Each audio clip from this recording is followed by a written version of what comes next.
we need some outside universal threat to make us recognize this common bound. I occasionally think how quickly our differences worldwide would vanish if we were facing an alien threat from outside this world.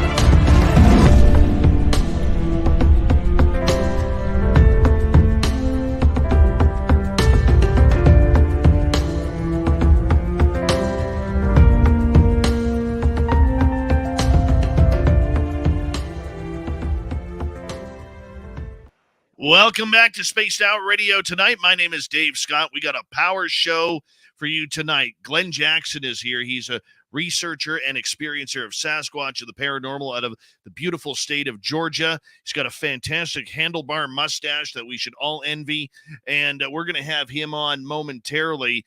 And, of course, all of you here tonight, we're going to have a great show. Don't forget, it's Dave 101 night as well. Let us rock and roll. I am pumped up for this one.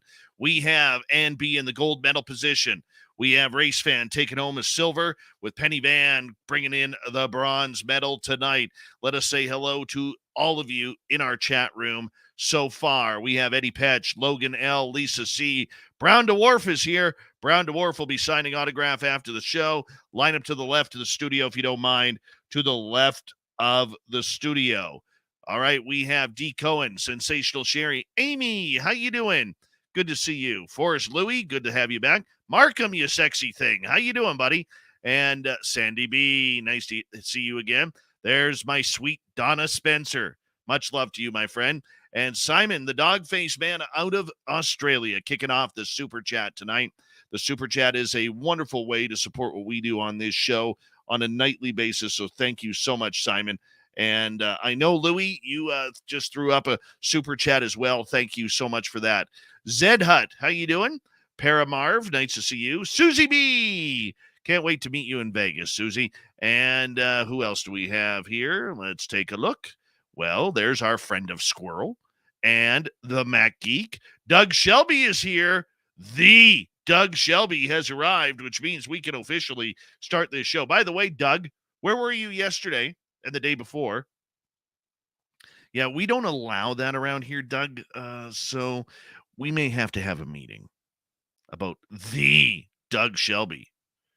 Consistency, man. I'm just messing with you. Jenny, how are you? Dutch Hank, nice to see you. Raz is back. Raz will be signing autographs after the show as well. Line up to the right of the studio, if you don't mind, to the right of the studio. Richard Elmore, good to see you. Noble Patrick, always a pleasure. And Kurt M, Millennium, good to have you both here. As we continue on with roll call, there's the Pixie Lara. We'll see you in Vegas as well, my friend. Jessica, how are you? Thank you for joining us. And who else do we have here? DC, welcome back. And there's the lovely Kira. Thank you for joining us. And who else is here? Glenn John McEnroe, the pride of Wimbledon. Good to see you. Pam Harris, thank you for coming on in. Michael Leger, the Michael Leger. How are you, my friend? Simply Coco, we love you around here. What is your drink of choice for tonight? Please let us know. Bones, nice to see you. High Dirt Road. And there's the super chat from Forrest Louie. Thank you so much, buddy. Very much appreciate your love. Daryl Zerline, how are you? And Nancy Thames, good to see you. Donna C, looking sweet. TMI, pissing me off. Evan Walters, you weren't here last night either, so that really pissed me off. Asteroid, good to see you. And who else do we have here? Scrolling on down. Robert Lamont, Digger Dog, we'll see you in Vegas, my man. Gong Show, how are you? Timothy Felon, welcome to SOR Chat. Let's get the radio side going, shall we? Because we got to let in Bill WD-40 to lube us up for tonight's show. And let's see, who else do we have? Kathy Evans, nice to see you. And Peppa H, always a pleasure. Mark Ellens, thank you for coming on in. Stephen Edmond, always a pleasure, my friend. And Bigfoot Rob. And who else do we have? Skip to Malou. Always a pleasure to see both of you.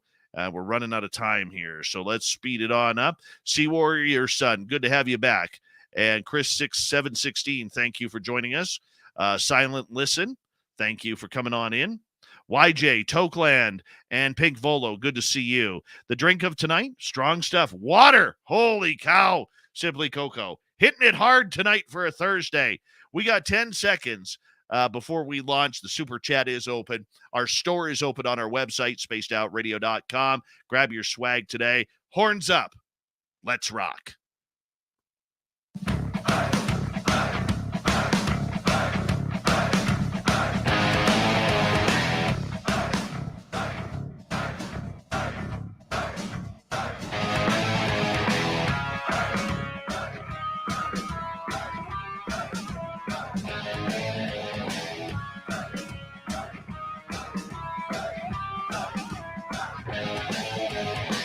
From the mountains of central British Columbia to you listening around the world, this, my friends, is Spaced Out Radio.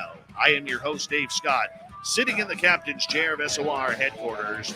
We welcome you to tonight's show on our terrestrial affiliates around North America, digitally on Odyssey Radio, TalkStream Live, and KPNL. All of our archives are free. Join us at youtube.com/Spaced Out Radio. Do old Davey the favor, hit that subscribe button. You can follow us on Twitter at Spaced Out Radio, Instagram at Spaced Out Radio Show, and on TikTok at Spaced Out Radio. Our website, spacedoutradio.com. We have a plethora of features for you. Rock out to Bumblefoot, read the news wire, check out our swag as well. Tonight's show is brought to you by Chive Charities. Help make the world 10% happier by visiting Chive Charities today. You can find them on our website. We got a power show of woo tonight. Glen Jackson explains his encounters and research into Sasquatch and the paranormal. In hour number 3, we're going to head to the swamp. Swamp Dweller's got a new story for us. Super Duke will be here for the abbreviated World Bigfoot Radio. Then we have Dave 101 Night and the news. Let's get right to it.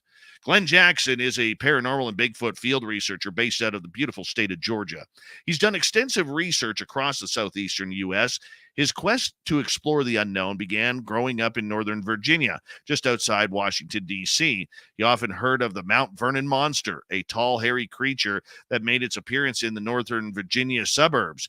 It's occupied an area that was historically protected and a large military base. Since then, his passion for research has also carried into his professional career. He is a critical care paramedic, certified firefighter, and a hazardous materials technician. He is also an instructor of emergency medicine. This man is prepared for everything, including when Bigfoot decides to walk across his lawn just after he cut it, putting those footprints in the ground. That's never nice. But I will tell you this, Glen has he's got an impeccable mustache, good handlebars, and that's the thing Sasquatch is going to be looking for in the forest. Glen Jackson, welcome to Spaced Out Radio for the first time. Good to have you here, my friend. Yes, sir. Thank you. I'm glad to be here. It's a pleasure. We're glad to have you here as well. Now, we know you have been on a couple of times with our weekend host of Off the Trails on our YouTube channel, the incredible Jessica Jones, the Cryptid Huntress. And I'm telling you, I needed to have a little bit of Glen Jackson on this show, man. I needed to have it. So I'm going to introduce you to our radio audience. You have been, as in your bio, have been interested in this subject since childhood. But, I mean, when did you start taking it seriously? And why did you start taking it seriously? Well, as a kid, we, stumbled upon the Mount Vernon Monster in Virginia. And, as you get older, you have kids, get married, mortgage, the whole thing. You forget about things, getting carried away with your career. And when I moved to Georgia, I realized that I was in kind of a hot spot for Bigfoot. And so I was like, well, maybe I can find a group around here and do some research and, get out in the field. And I'd seen some crazy things growing up around a military base, and then obviously the Mount Vernon Monster. And so I was so blessed to have met Jessica and our team they have taught me a lot, and we've went out in the field and done quite a bit of research, and I've had experiences with them, and as well as I've had experiences just on my own. Now I've had experiences, I can say, in actually 4 states, including Alabama, Virginia, Georgia, Tennessee, and Alabama. So my GED math is right. That's 4. So. Well, you know what? Get you up here to British Columbia. We could show you some experiences as well. How about that? I would love to. I spent a little time in Yakima as a child, and I want to go back to that area out there. When I did some transports in the field, we drove up the 5 and went through all of the Oregon and Portland area, or not Portland, the Washington and Oregon area there, coming up out of Northern California. It was beautiful, and I was like, oh, I want to get out in these woods. You know what's funny is if you hop on the I-5 right at Tijuana, from Tijuana to my house in central British Columbia is exactly 7 signal lights. That's crazy. That's crazy. Because the I-5 is straight. A lot of people don't understand. The I-5 is very straight. Yes. And once you hop on the I-5, you take it right to the Canadian border, and then you go straight through the Canadian border, hang a right on Highway 1, and that's when the turns start. I mean, that's never mind like getting off at a at a convenience store to pick up gas or anything like that. That's not including that or the turns in the highway. I'm just saying like strict signal lights is 6 or 7 turns from Tijuana to my house. That's crazy. That's crazy. Yeah, the interstate was so bad. We'd been up for so long. I actually fell asleep while driving and like woke up in like sheer terror. I was like, because it's straight. You're absolutely right. It's straight, and I don't want to say boring because it was new to me, but yeah, it was. After being up for a long period of time, it didn't help me a whole lot. Don't blame you. I do not blame you at all. Your love of this subject, it really has become a passion for you over the years. And the one thing that I've learned a lot about Sasquatch research, and I am very amateur at it, but I still go out every weekend to take a look at the forest because you just never know.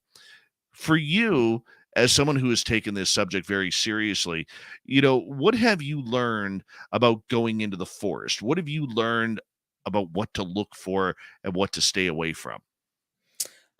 Well, as far as what to look for, I mean, you can turn on any YouTube channel, TV channel, and find, you're going to find the bent trees, you're going to find the markers and things like that. Obviously, when you're closer, the smell is what is the biggest trigger. But I can't say I've had an area to stay away from because I don't think you know it until you're upon it, because you get kind of just a creepy, eerie feeling. But things I learned when you go out looking for them, a friend of mine compared it to we're their cable TV, basically. And they know when we're out there. They're an animal they can sense and smell much better than ours, we presume. And basically, he said, go out here, enjoy yourself, camp, hike around, see the nature.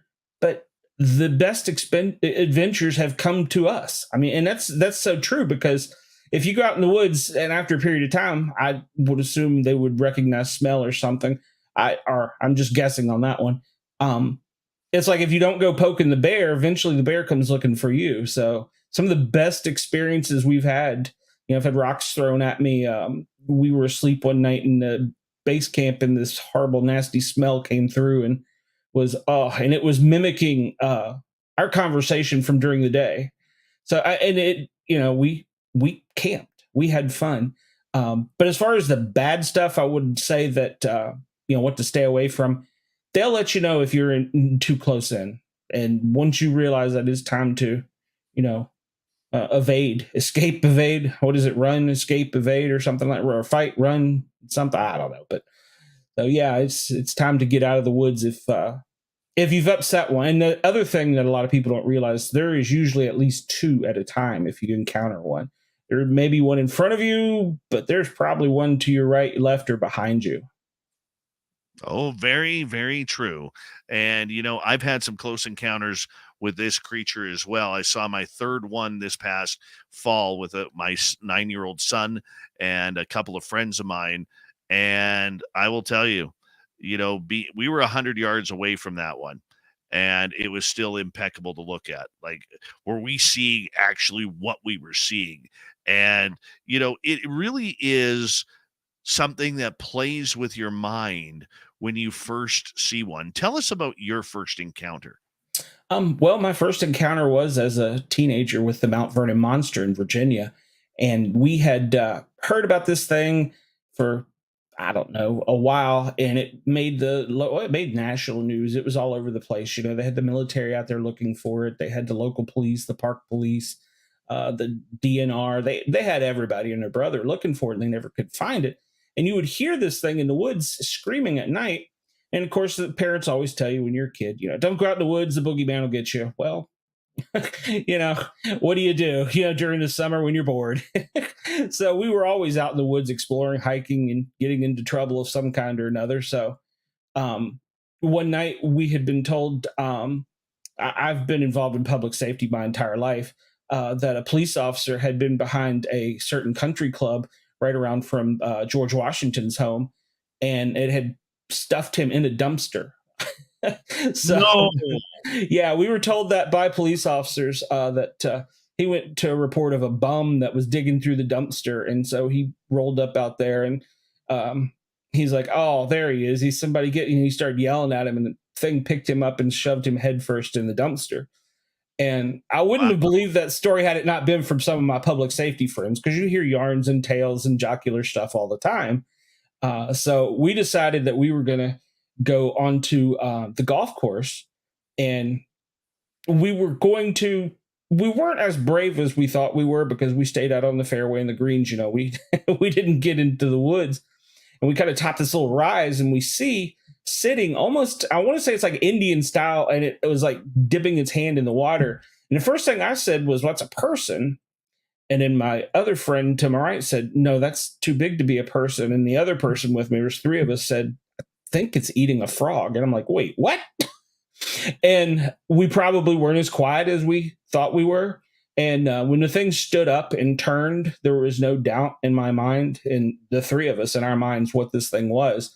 It was incredibly tall. The thing I remember most about it, and it could just be because we were so young, but it had the most shiny silver reflective eyes and bright white teeth of anything I've ever seen in my life. And of course, immediately we decided it's time to get the heck out of Dodge. So we didn't get into the woods. We stayed on the green in the fairway and took off running as fast as we can. This thing paralleled us in the woods, sounded like a train. I mean, it was like making noise and grunting and keeping up for us stride for stride. And so we had found a little hole in the fence is how we got in. But the fence went to the edge of their property, and there was an old colonial style mansion that was back in the woods. And it had the typical brick and wood with rock pillar fencing of the colonial era. But they had put a chain link behind it, and on top of it, they had put raising wire, the wire on top of it. This thing grabbed the top strand and flipped itself over, ran across the driveway of the mansion, did the same way, and landed in the swampy area. Now, by this time, we've managed to get out onto the road, and we're safe because we're under a street light, or so we thought. When it landed like into what you would picture kind of like the Iron Man pose, coming down and landing, and just stared at us with his teeth baring and growling as loud as it could. And I was like, yeah, it's time to go. And so up the street in the middle of the road, we went screaming like little kids we were. So, no kidding. I'm surprised you came home with clean pants. Yeah, well, it was questionable there for a moment. Like, I remember my first encounter. It happened in 2013. A friend of mine were within 100 feet of two of them. Wow. And it was middle of the day, and the first one was kind of hiding behind a tree, peering at us. The second one, my friend didn't see, but I recognized this tree branch shaking, and it kind of caught my attention. And that's where I saw the second one walk right through that. And I got a full right side and back profile. And the one thing that I remember was how, like, I can see it right now as I explain it, how the shoulders just went to this giant head. There was no neck, and it didn't turn to look at us. I want to see the face. And the one we saw earlier this year, or late last year, pardon me, I guess I have to say that now. It was 100 yards away. There was no way we could make out a face or anything. We knew it was standing there staring at us. We could see the head, we could see the shape of the shoulders of the torso going down to the legs, but we couldn't see any animated features, so to speak. But at least we know now we're in the area. We've got the area, Good. and now it's a matter of going back there, getting them used to us again, and making sure that it's a weekend thing. We go there every weekend, every Saturday night. Yeah, that's great. And you probably start having amazing encounters once you kind of just kick back and barbecue and, put some dogs on the grill. Like I said, the best experiences we've had, even as a team, is just hanging out around base camp. Yeah. Yeah. The only scary time that we had at that area that we are now investigating here is there was one weekend there in between when we had set up fires and did some barbecuing. Was it was The minute we turned onto the logging road, it felt weird, like not very friendly weird. And I'm an ET contactee as well. And I was driving, and everywhere I looked in my headlights, I was seeing pareidolia of alien gray faces in trees, in bushes, and then you pull up to it, you focus on it, you pull up to it, and you realize it's the shape of the leaves. Like there's nothing there, but it was scary the entire way up. And there were four of us there, including my son. I bring my son out for everything because I want him to have that experience as well. Good. And well, he's excited because he's got a jackknife and a brand new flashlight out of it. So he's pretty pumped up about that. But for him, like we didn't even let him out of the vehicle, and we were there only 40 minutes. Never even stopped my vehicle just in case, because the tension was so high in that area that something was out there to get us, and it wasn't them. It was something else. It just freaked us right out. We've kind of figured out that they don't necessarily travel alone, that they could have help from ET or somewhere else. So we've, of course, I'm sure, the ERG team and the Enigma, or the, I'm flustered. The team found a portal, in the middle of a field in Alabama. So, and there was cryptid sightings around it as well. Well, this area where we are, a couple weeks before that incident where we didn't feel very comfortable, we actually had a night where we saw 2 UFOs, and one manifested right in front of us. Oh, wow. Still a ways in the sky, but like it manifested right in front of us. And the funny part about it is the bottom 2 lights came on, and then the top one lit up to make a triangle. And the second I started pulling my phone out of my pocket to take a picture, these 2 blanked out, and the top one faded away. Wow. It was like it knew that I was going to take a picture, and it was like, "Hey, sucker, you ain't getting this one. You're not getting this one from us." Just shake my fist at it. I mean, what else can you do? Get off my lawn. Yeah, exactly. Pretty much. For you though, the close, as we got about 5 minutes to go before we go to break here at the bottom of the hour, the close encounters that you have had personally, tell our audience what that feels like to be that close to one of these creatures. It feels surreal. It almost, when you're looking back at it, it's almost like you're in I don't want to say a cloudy dream, because it seems like everything speeds up. Your fight or flight system kicks in, and you're thinking, do I run, do I fight, what do I do?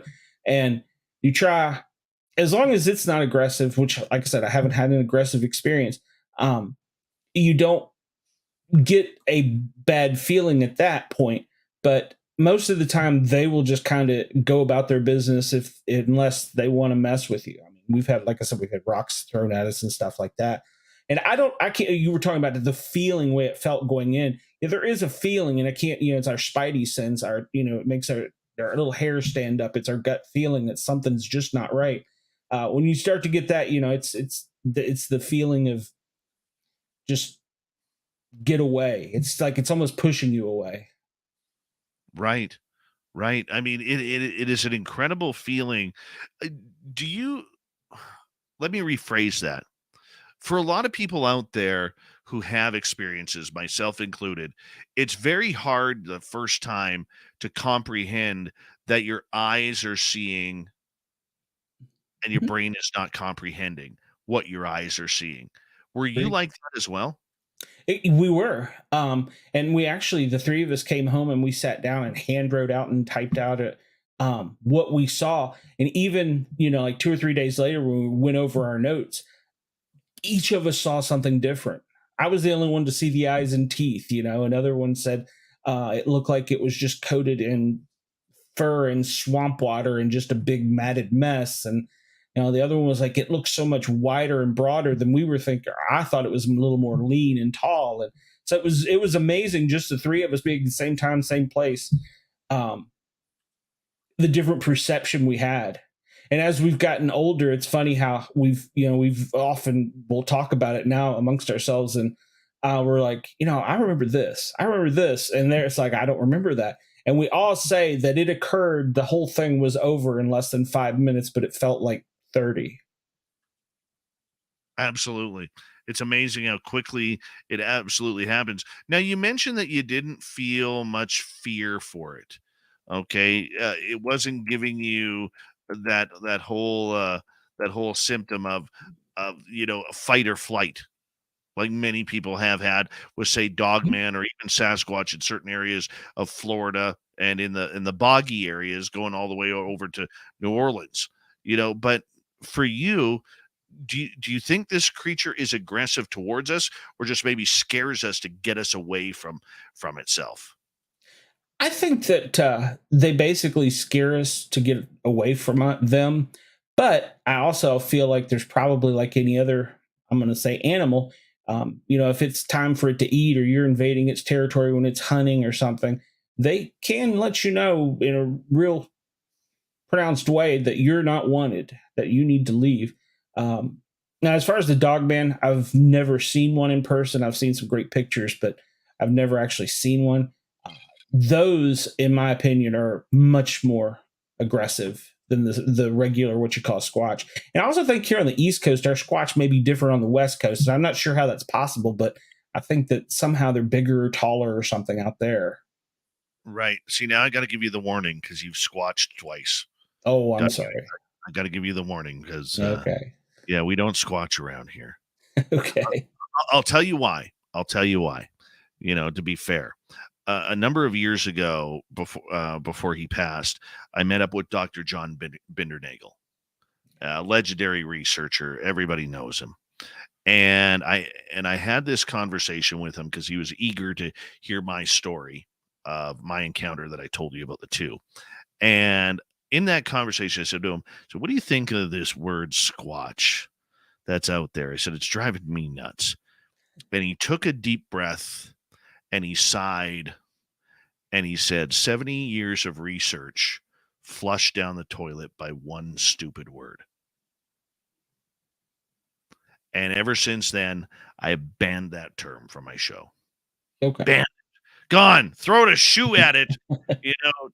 You know, but so I give Sasquatch researchers a tough time because it's all a lot of fun, but I give it a tough time.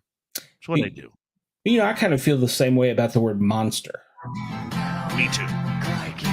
Let's talk some monsters. No, I'm teasing. Let's talk some Sasquatch when we return on Spaced Out Radio. A great guest tonight, Glen Jackson, researcher out of the beautiful state of Georgia. We'll be right back with Spaced Out Radio, second half hour, right after this.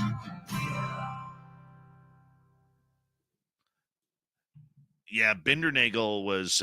We got about 5 minutes here, and our YouTube audience and podcast audience can still hear us. But Bindernagel was, just watching the pain in his face, how he had tried so hard to bring legitimacy to this research, and then you have the BFRO team and Bobo running around the field, where a crewman, coughs in the background. Oh, that's a squatch. Let's Yes. go squatching and everything, it just John's scientific friends would bug him and call him up after watching an episode of that. They would say, "Really, this is what you're into? This is what it's all about," And he it really put him on the defensive. So See that? yeah, Yeah, it boils everything you've done down to a reality TV show. That is kind of a demeaning way. So yeah, I get that. It's funny. My absolutely. son moved to Vermont, and he bought a nice house on a corner lot with woods behind it. And that is our term back and forth is, oh, it looks squatchy, because as a kid he grew up watching that. So now that's our term. Yeah, yeah. I have also found too. Not all of them, not all of them, but the majority. It's like you look for little. How can I put this? When I'm looking for whether or not a group takes things seriously or doing things the right way, there's little triggers that I notice. So, for instance, if I look at a paranormal team on their website, and if they've got the team skeptic who always is posing with his arms crossed and on an angle like this, I know they're full of shit. I also know they're full of crap if they are doing scientific experimentation, because 99% of them haven't done anything science since high school. Yeah, So you're right. that's on their website. I know to stay away from that team. And it's the same thing with I look at a lot of these people who squatch. That just tells me that you're running around the forest. The majority of you are running around the forest as weekend warriors, much like I am, and just trying to have an encounter. You're not doing anything to further the actual science of proving or disproving the creature. So it's little Exactly. triggers. I got you. Yeah, that's a nice thing about our team. We're all made up of uh, public safety or people who work within the government. We're all pretty much in some professional organization, and we have we're given a class on a weekend. Instead of being in the woods, we met at a little lake clubhouse that we rented out for a weekend, and we had classes like self defense, how to get evidence, how to gather evidence. Police officer, detective actually taught us the class. Of course, I did the first aid and the safety and stuff like that. So that's kind of the nice thing about our team is we take it a little bit more seriously. We have a protocol and the thing. We go out, we have goals. We want to do this. We want to look at this one area. We want to do this, and we absolutely no trail cams. So we have a good time, but we have kind of a mission. We have an objective when we go out. Yeah. Are you part of Jessica's team? Yes. Okay, Yes. perfect. I thought If so. I wasn't sure. I thought so. if you've read Trey Hudson's book, in Uh-huh. the Meadow Project, I'm Yeah. chapter 13. I'm the one that had the experience with the woman in black. Hey, Jessica's in the chat room right now. Hey, Jess, you could have warned them about the Squatch thing. Just saying. I'm blaming you on that one, my dear. I could tell she's right now probably in her pajamas with her curlers in her hair. I know, Dave. I know. My bad. I got camouflaged pajamas on. Yeah, I could feel it right now. I could totally. Even with her Hey, curlers up in her moo in her slippers, she's still just a oh, wonderful human being. oh yeah. I will guarantee you that Jessica would have no problem going out in the forest with hair curlers in order to go look for Sasquatch. Oh, have no doubt. And she's fearless. Yes, I know. Yeah. If I get in trouble, I run behind Jessica. Protect me, Jessica. Yes, I don't blame you on that one. I don't blame you on that one whatsoever. We got about 30 seconds here. Big thank you to Simon and to Louie for the super chats tonight. It's a wonderful way to support what we do on this show on a nightly basis. I will be in San Francisco in 2 weeks' time for UFOCon 2023. Go to UFOCon2023.com to get your tickets. And don't forget about our Las Vegas event, second annual Spaced Out Radio fan party at the Golden Nugget, May 19th through 21st. Go to info@spacedoutradio.com. Reserve your tickets today. Here we go.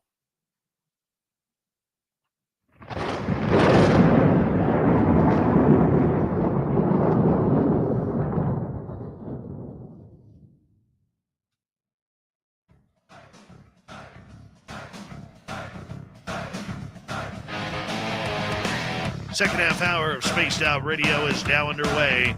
My name is Dave Scott. Very much appreciate you tuning us on in wherever you are on this beautiful planet we call Earth.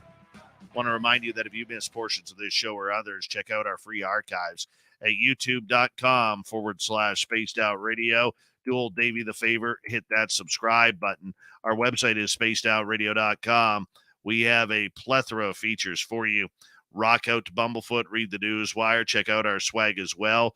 Follow us on Twitter at Spaced Out Radio, Instagram at Spaced Out Radio Show, and on TikTok at Spaced Out Radio. Here we go, second half hour with our great guest tonight, Glen Jackson. He's a researcher out of the beautiful state of Georgia, searching for Sasquatch and everything else that's paranormal. You know, I have heard Jessica Jones' version of the portal. Okay. That your team caught in the forest one day. And I'm a big fan of portals. I think these portals come and go absolutely everywhere. I think that a lot of the missing 411 cases are people walking into portals, not even knowing it. Nothing's changed on the other side, but on this side, they're gone, and they're gone for good. Yeah. What's your thoughts on portals? Well, my first experience with one was, well, let me back up. My only experience with one was that night that we first saw it. You know, that was the same night that we had one of our team members that basically jettisoned across the football field, and the man is in his late 60s. So that wasn't possible. I mean, he literally moved in a straight line across on the video that I saw, and two people saw it through their thermals at the same time. So there was a lot of craziness that went on. When the thing was first discovered in the field, the guys that were on it, they couldn't figure out what it was because it was a cold black spot that just appeared, you know. And so they were on the. I was at base camp that night. I was base camp martyr, holding down, you know, just basically doing the normal paramedic stuff, keeping the stuff safe and everything. And I'm also into ham radio and radio stuff, so I was radio operator that night. When it started getting crazy out there and weird things started happening is when I had the experience with the woman in black.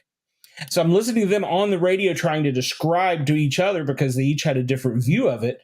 And then I'm dealing with this person out of nowhere that appears in the middle of the woods. So my first experience with it didn't necessarily, it was the video that I saw later that I was like, oh, wow.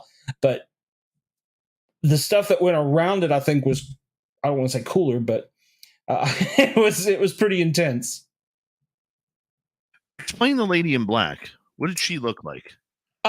She looked like your average businesswoman. She didn't have any unique features. And that was the craziest part. Here it's, I don't know, it's midnight. It's late. We're in the middle of the woods in Alabama, in the middle of Alabama. We hadn't advertised on any website or social media where we're going to be and, you know, come out, meet us, shake hands or anything, you know, so no one knew we were there. And this car drives up to the parking area near where we are and turns around, and it circles back a second time. And this woman, just your average Caucasian, obtuse lady dressed in business suit, complete with business shoes and not flats, they were slight heels. And it's cold out. And she screams out of the car window because her son, who is less than, I don't know. He was like, he had just gotten his license that day. However old you have to be for that, was 16, I guess. Is driving, and she screams out, "You're the Bigfoot researcher." Now I'm there with one other person in the base camp by myself, and they're on the radio and stuff starting to go down. And so she circles back around and she gets out and she comes up to me and she's holding a can of beer and talking to me like, "I know you." And, I didn't know anyone in Alabama, much less, anybody that would be showing up in the woods at that hour of the night. And it's like I said, it's cold, and she's in slacks and a blouse with a jacket, a dress jacket, and they're not high heel shoes, but they got a little bit of a wedge on them, And I'm thinking, what is this? What is she doing? And she started it. What's that? Not forest attire. No, absolutely not. It was definitely business attire. And she kept saying, "I know you. You all are one." And I was like trying to just, be casual about it and be like, nothing's going on here. Just a couple people camping, And she goes, "No, they're on the radio. I can hear them." And I'm like, yeah. And so the weirdest part about the whole thing was weird, but she kept insisting she knew me. And then she said my last name. "Yeah, you're Glen Jackson." And I'm not wearing a name tag. I'm not in uniform. I don't even work in uniform in that state. So, yeah. And then she said, "Well, my last name's the same as yours." And I'm like, okay, that's it. Out the window. I'm just shot at this point. I have no idea. I'm trying to evade them, and they're trying to describe what's going on the radio, and they're trying to have me keep a log of where they are in case somebody goes missing. And then she's if I would take 2 steps to the right, she'd be like right on top. "What's going on? Can I hear?" And I'm like, just give me a minute. So, yeah, it was the craziest thing. And it didn't end. I finally, they were going crazy out in the field. I shouldn't say crazy. They were talking and chattering and trying to talk. And I was trying to write and, stay away from her at the same time. And I'm telling our team leader, I'm like, something's going on up here too, guys. Can't really talk about it. And I was like, "So when you get a minute, somebody come visit me." So when she stayed through the whole event, managed to finish a 6-pack of Tall Boys Bud Lights while she was there. I mean, killed them. I mean, like college girl killed them, just nailed them. And and kept a straight face and kept trying to talk to me the whole time. When the team leader come back, I was finally like, "Oh, thank God." And I'm like, "Hey, meet my friend. I don't know where she came from." And the team leader, Trey, he was, they were all kind of in I don't know the proper word, they were kind of in like a little bit of a daze from what they had been witnessing. And he's like, "Well, just give us a few minutes." So he said, "Well, I got to get rid of her before, I can debrief the team. We can go over the radio stuff." And, of course, everything that she had said to me was recorded because I keep a microphone on there at the base camp. And so it was like, if anything happens, you at least you know where they are. But so he goes and he starts talking to her. She explains to him that, "Oh, well, you're a psychologist. I'm a psychologist. You had Professor X. I had Professor X. You went there in 82. And I'm just throwing out numbers. It could have been earlier or later, but it was like she knew everything about us without us even knowing who she was. That is scary. It was very scary. Like I said, she knew my last name. Never met her. She knew my first name. The first name I was like, yeah, okay, because you always have people call you by your name or whatever. But when she said Jackson, I was like, well, it's common, but I don't even have any relatives in Alabama. How do you think she knew all about your team? I have no idea. I really don't. And she kept describing this thing. I want to say she was calling it Pookie Bear. It was something bear, and she wanted us to go. She wanted our whole team in the middle of the night, because it's now 2 a.m. And I left out the whole part where she decided she was just going to go to the edge of base camp and just pop a squat. I mean, literally right there in front of all of us. So there was no modesty. She was out of character. What female would do that? But at any rate, she wanted us to go to a fire road that was a quarter mile further into the woods and then hike down a trail with her in this attire at that time of night, and she would take us to where they lived. And she just, it was like a siren song. You need to come with me. Come on. You got to go. I know they're there right now. Come on. You've already seen that they're here. Come on, let's go. You got to go. Monkey bears. That's right. I think. So yeah, it was crazy how she just kept trying. At that point, we had several people who were, paramilitary operators in the team who were like, yeah, that's not happening.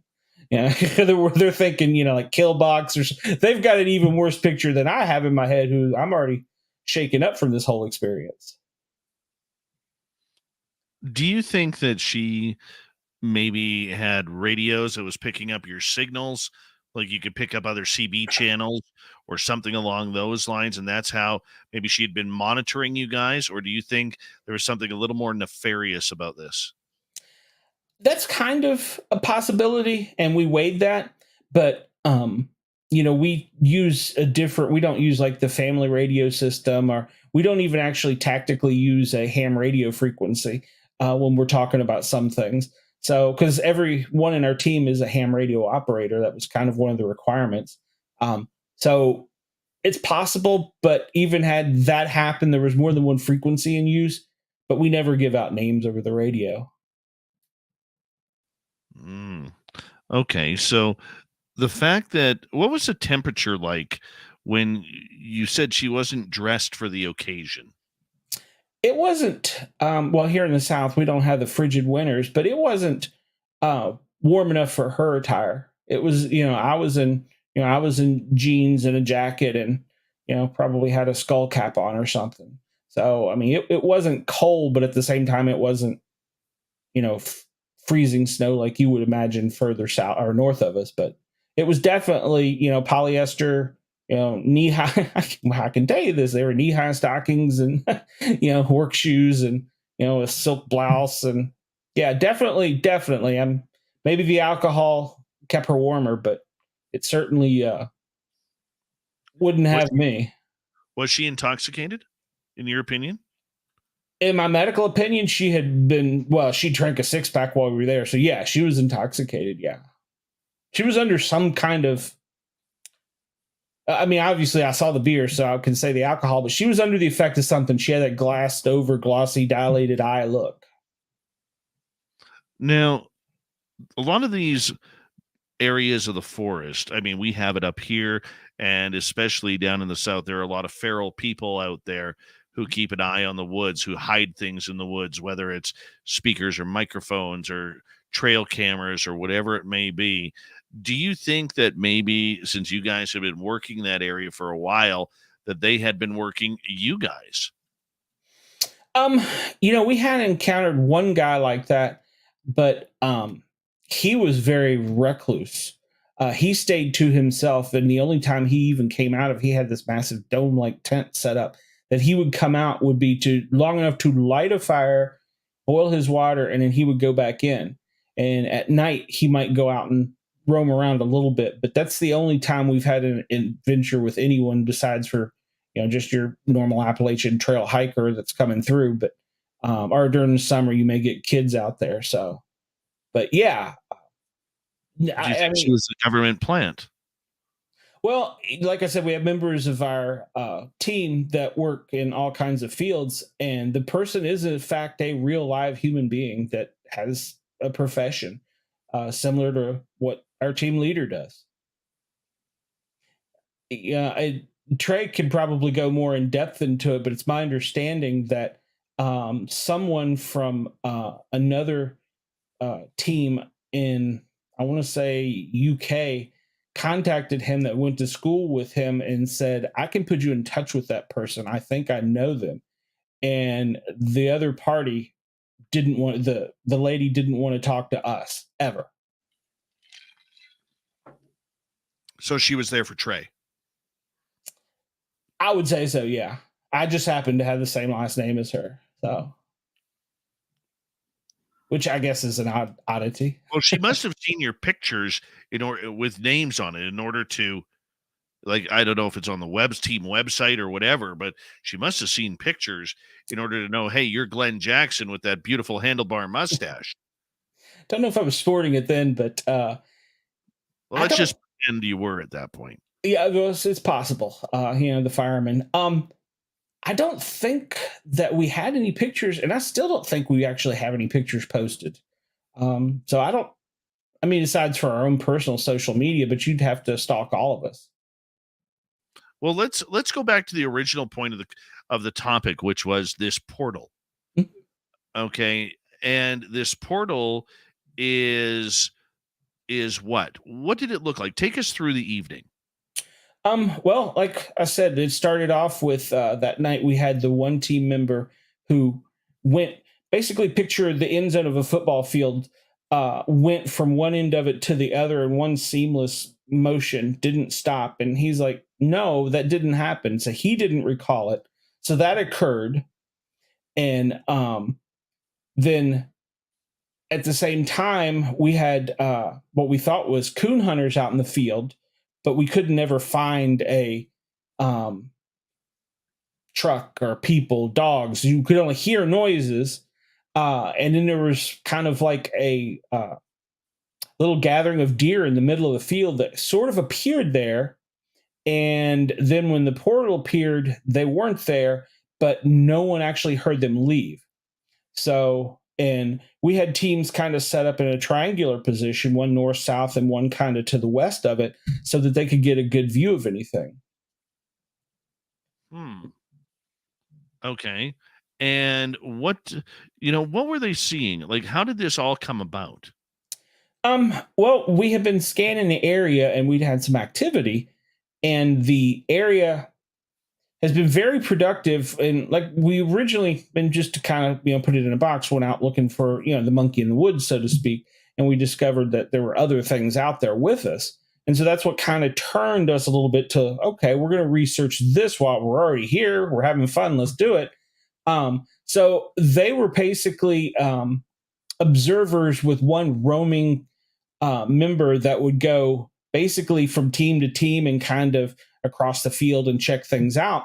And that's how they saw it. Initially, it started forming, and they were like, okay, the deer's over there to the left. And the other one's like, yeah, see the deer. Okay, the deer are gone. Okay, now I got a cold spot. Okay, what is that? And to hear him on the radio was quite different than, they were describing. One of them had said at one point in time, it almost looks like a pyramid. Another one said that it looked kind of like a cube. And another one said, I can't tell what it is, but it's not there. So to hear each person's, I had to picture it through their eyes until I saw it. So that was kind of fun for me because I'm thinking everything from the Land of the Lost with the diamonds and the dinosaurs and stuff, and that to the actual box that you think of like an Energon cube. So I'm like, what are they seeing? Yeah, I'm a comic book geek in case you hadn't figured it out. So. That works for me. That works for me. But one or two of the members actually decided to be brave and step into this thing.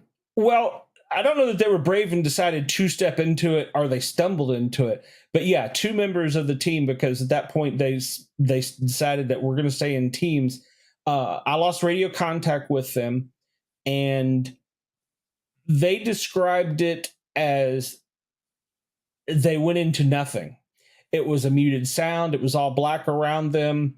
There were suddenly the briars that were there weren't there, and it was just a dark and picturing basically what they described as a void.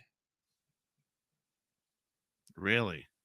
Yeah, they said it was. They said, and they knew because they could hear me and of course everybody on the teams talking, and suddenly,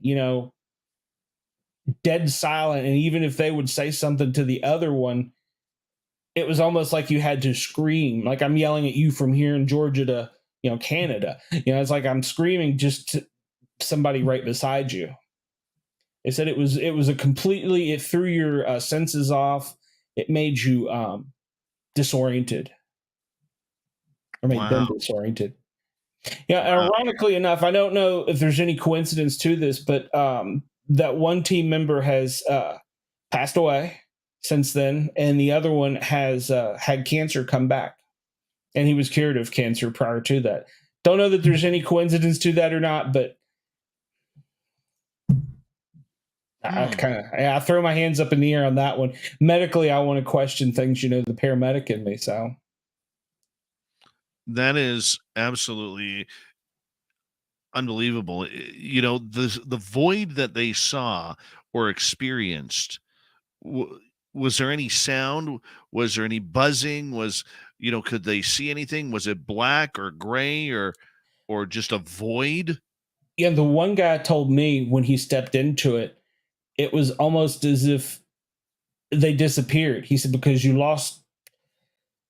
couldn't see anything. It was all pitch black. It was a muffled noise that was, even if they had the capability of screaming at somebody beside them, it would be work for them to hear. So they were using hand signals. So he described it as just a disoriented, and I would say more of a rumble than any type of thing. And that's because the way he described it is just a feeling and just complete disorientation with this. But they could see each other within this void. Yes. But the briars had disappeared. The deer had disappeared. Everything else, it was all pitch black. Their lights were even pointless. It wouldn't even get out in front of them, hardly. To use a movie term without the weird snake type thing, it's almost like Beetlejuice when they opened up the door to the void and it was just sand. Yeah. Yeah. The one said it was almost as if we just disappeared. And that's literally what they did on to the other teams, is they just disappeared. And he said, I felt like I disappeared. And that was one of the team members. That was one of the things he told me that night. He said, I felt like I disappeared. He said, I felt like when I walked into it, I disappeared, that I couldn't see or feel myself. And they knew, we got to get out of here. How did they know where to go back to? Basically, they kind of followed. It's just on the fire service, we always say you're going to follow your hose out of the building to get out of the burning building. They kind of did the same thing with, basically retracing their steps. Their hand signals was all that would work between the two of them, standing side by side, and basically they backed themselves out of it. They came out of it backwards, actually. They couldn't feel anything to their side, see anything in front of them. And they're in the middle of a field. Well, it's not really a field, but, it's a treeless area. It's got, shrubbery, brush, briars, that type of thing. But it's not like a football field, not that kind of field. Right. That's just, I couldn't imagine what that felt like. So their feeling, what was going through their minds as they were in this place? Did they feel like they had died? Did they feel like they had gone to a purgatory type place? No, the one that I talked to the most about it, he literally said, I felt like everything was gone. He said, I felt like I just disappeared. He said it was the weirdest thing. He said, I felt like when I took that step over, and I knew, and he had military training, he said, I knew at that point something was much different. And by the third step in, because I don't think they, in their opinion, they got more than 5 steps in, and said that literally felt like it was just, he was hollow. He had disappeared, almost like his entire being was gone. And to hear him put it, it was unnerving. He said, it was just, they couldn't see the sky. They couldn't see trees. The radios didn't work. They had trouble talking to each other. They were disoriented. And so they wanted out of there. And basically they pretty much just followed the old landmine trip. I stepped here, I stepped here, I stepped here to get out of there. Wow. So you know what? I got so many questions about this. We're going to have to continue this in hour number 2 of Spaced Out Radios. We only got about 20 seconds here before we got to go to break. This just freaks me out in an awesome, awesome way. And it really makes me wonder if there is this portal to this different dimension where there's a bunch of humans just walking around now trying to find an exit point. Or was it something alien? We don't know. Researcher Glen Jackson is our guest tonight on Spaced Out Radio. looking for Sasquatch and paranormal activity down in the beautiful state of Georgia. We're going to get more into portals, Sasquatch, when we return on Spaced Out Radio. Stay tuned. It's been an awesome show so far. We're going to continue it right after this. All right, we are clear. All right. Yeah, it's funny. Like I said, I hate to say that we went out looking for the monkey in the woods, so to speak, and we found ET. But we've run into that in so many other instances. We've had things just kind of happen and go, well, how is that possible? And the whole portal was nuts. And my view of it was through their eyes of them talking on the radio. And these are professional people, they were on the radio talking. They weren't like screaming, "Oh my God, I see it." Save that for when we come back. I'm going to put you back in the green room here for a couple minutes. I'm just going to take a quick break here. I will be right back. Okay. Okay. All right. We'll be right back. This is getting awesome. This is getting phenomenal. I'll be right back.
All right, I am back.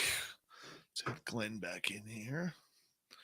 Amy, thank you so much for that wonderful super chat. Very much appreciate your love and support of Spaced Out Radio, along with Louis times two and Simon. Thank you so much for the love. I want to remind all of you guys that I will be at UFO Con 2023 in San Francisco. I'd love for anybody in the area, or if you feel like you need to travel, to come join us. Go get your tickets at ufocon2023.com, or you could get them at the door. And it's easier if you go online and get them. And there's going to be a great speakers there. A lot of guests that have been on this show, including Science Bob, Melinda Leslie, Sev Talk, and many others. And then, of course, if you haven't signed up for our Vegas party yet, we want you to do that. Come join us in Las Vegas, May 19th through 21st. The Cryptid Huntress is going to be there. I'm going to be there. Our entire team is going to be there. And it's going to be absolutely wonderful. We got a bunch of special guests coming to hang out with you as well. And we'd love to see you all there. Tickets are, if you check the ticker down below, tickets are $60. Or if you want a VIP package, which has swag bags, a private party, they're $100. So come join us. Here we go with hour two. You're listening to Spaced Out Radio with Dave Scott. Follow Dave on Twitter at Spaced Out Radio and on Facebook, Spaced Out Radio Show. Hour number two of Spaced Out Radio is now underway. Thank you so much for joining us. My name is Dave Scott. Very much appreciate earning your listening ears wherever you are on this beautiful planet we call Earth. Hello to everyone listening in on our terrestrial affiliates around North America, digitally on Odyssey Radio, TalkStream Live, and KPNL. All of our archives are free. Join us at youtube.com/Spaced Out Radio. Do old Davey the favor, hit that subscribe button. The Desert Clam has set the password for tonight in the SOR Space Travelers Club. Lacustrine. Lacustrine is your password. Use it wisely, space travelers, as a clam sets the password each and every night right here on Spaced Out Radio. Our website is spacedoutradio.com. We have a plethora of features for you. Rock out to Bumblefoot, read the news wire, check out our swag as well. Follow us on Twitter at Spaced Out Radio, Instagram at Spaced Out Radio Show, and on TikTok at Spaced Out Radio. Let's continue on with our guest tonight. His name is Glen Jackson. He is a researcher out of Georgia, part of the Cryptid Huntresses team, Jessica Jones, who hosts Off the Trails on our weekend show on our YouTube channel. Glen, it is so great to chat with you about this incident regarding a portal that your team went through. And here you are on the radio side of everything. They're experiencing this in the forest, and you're back at base camp. And this strange lady who you've never met before comes up, knows your name, knows the entire team's name. You've never seen her before. She's dressed out of the ordinary, like she's just coming back from work. Yes. I mean, this is absolutely high strangeness, as we call it. I mean, as this is going on, you're listening in the radio, you're trying to have a conversation with her, wondering how the hell she knows your name. What is going on here, man? It was controlled chaos. They had started chattering, and I try not to interfere too much on the radio because it's all recorded. So if we miss something, we can go back to it. But it's best to let them talk because they're on the ground and can see it. So in my mind, I'm trying to paint the picture that they're describing, and I'm also trying to fend off this odd lady in the middle of the woods in the middle of the night. And so it was very, it was frustrating. It was sometimes a laughable moment because she would say something so odd that just didn't fit in. You had to just laugh to yourself about it. And I'm trying to still be professional and be like, well, yeah, we're out here in the woods and I got some people on the radio, but she had already known that. And, she had said that her son had gotten his driver's license that day, so she was letting him drive in the woods. And what was funny was he totally isolated himself, I would assume out of embarrassment maybe, and was always on the opposite side of her. In other words, he was away from her. He was never like right up on her, like you picture, okay, mom, come on, you've had too much to drink. We got to go, leave these people alone. He was just the opposite. He was trying to get to the other person and try and just sit there and observe. He was like a little sponge. And he was dressed just as you would picture a school-age teenager to be dressed, nothing out of the ordinary, just, jeans, t-shirt, sneakers. And she had a phenomenal way of drinking the beer. So it was a very odd experience. Oh man. She wasn't a college age woman. So she was killing the beers like she was a college girl, Yeah. Did she give off any tips or anything to who she was, what she was all about?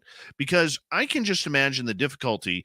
You're hearing all of this on your headsets of what's going on in the forest with this portal. And out of all times to be annoyed by someone, a complete stranger, that it's the worst time possible. Sure. Yeah. She was quite open about, I'm such and such, and I know what you're doing. I've grown up here. I know the bears. I know the monkey bears that you're looking for. They're friendly. Don't hurt them, which we never have any intention of hurting them. So yeah, she was definitely not hiding that she was a local. I mean, she's set out, this is my area. I grew up in the woods here. I know all these woods, and I can take you right to them. You don't need to be out there digging around looking. And yeah. Question from Susie. Sure. What do you mean by this lady, this stranger, was obtuse? She was average is the best way to put it. She was maybe 5'5", 5'2". She was a little heavy, Caucasian, pale. I seem to recall that she had kind of reddish color hair. There was nothing. If she was walking down the streets of New York City, she would blend in perfectly as just your average Joe American. But in the middle of the woods, she stuck out like a sore thumb. So there was nothing about her that was, trying to think the best way of putting it, that would, she wasn't wearing an orange t-shirt for the Tennessee Volunteers being in Alabama. She wasn't doing anything to stand out in that way. But in the other way, she was totally out of her environment. Right. Does that make sense? No, I understand that. So the other question I have is, what is going on in your headset while she is talking to you? Because you're trying to pay attention for the safety of your team. Sure. Yeah. They're each giving a description of what they're seeing, relaying it to the other persons out in the field. And at the same time, like I said, they're not freaking out, but they're kind of excited. You can tell by the tone of their voice that something big out of the ordinary was going on. It was just their tone. And from having worked the radio for so many times, I could sense their urgency. And they were like, okay, well, you need to go over there. Where did they go? They were just there. And now that's really got me trying to listen. And they were just right there where the deer was. They're in that box. Do you see them? And the other team was like, no, I do not see them. And so they were, at that point, they got up and they were all kind of converging to go down there and see what happened to the two that, stumbled upon this. And they had been giving them directions to it, go to the west 20 feet, go this way. It's straight ahead, dead straight ahead. And so they had been trying to guide them to it so they could physically see it or get any feeling around it. But when they stumbled literally into it and disappeared was when everybody kind of started freaking out. And like I said, they weren't screaming and yelling on the radio. They were still professional about it, but you could tell the energy level had went up and, okay, something odd is going on. And it was funny because the team leader told me later, he said, I didn't realize until you basically said, I've got a visitor, what was going on there. I mean, he hadn't totally ignored me, but he was so busy with what he was seeing, it didn't register with him that I was having an experience that I was quite uncomfortable with at the same time. So the two together, he said it was almost as if I heard you, and I thought, okay, I need to do something about that. Where did they go? What do I got to do? He said, it was almost like I put it on a shelf and just kind of forgot about you because I knew you could take care of yourself. What am I going to do? I'm at base camp. No, absolutely. And I can get that and understand that. Now, going on in the forest where two of your team members are in this void trying to figure out what the hell is going on inside this portal, what was happening with the other teammates? How far away were they from the two? Like I said, if you picture a football field, and they had kind of triangulated this one area, so they were probably less than 100 yards away from them at the time that they stumbled into the portal. And then they started quickly gaining ground when they couldn't get them on the radio. And they thought perhaps, okay, well, maybe the team behind this object could see them. But when they couldn't see them, they said, well, we all kind of started moving in. It was kind of a unison moving in. And when they came out of the portal and started feeling, that was the thing that one of them said to me. I remember feeling the briars and thinking, oh, thank God, I can feel the briars scratching me again. It disappeared.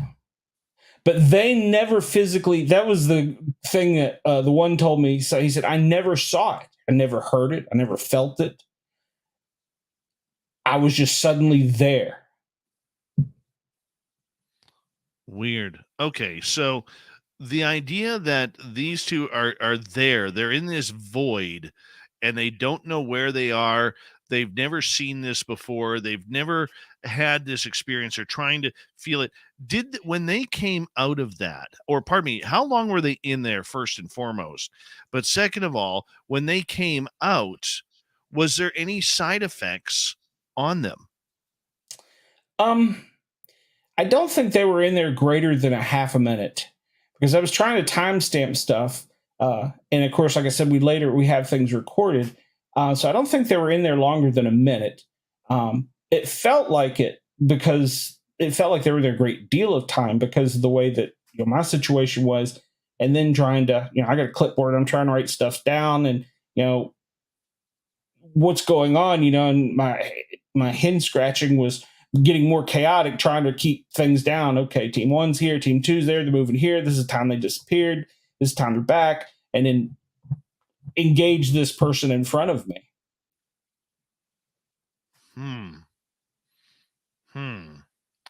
No, I guess, just when they all came back to the main camp, how were these two acting? How were they, did they seem normal? Like you're like just having normal reactions, or were they a little bit dazed and confused?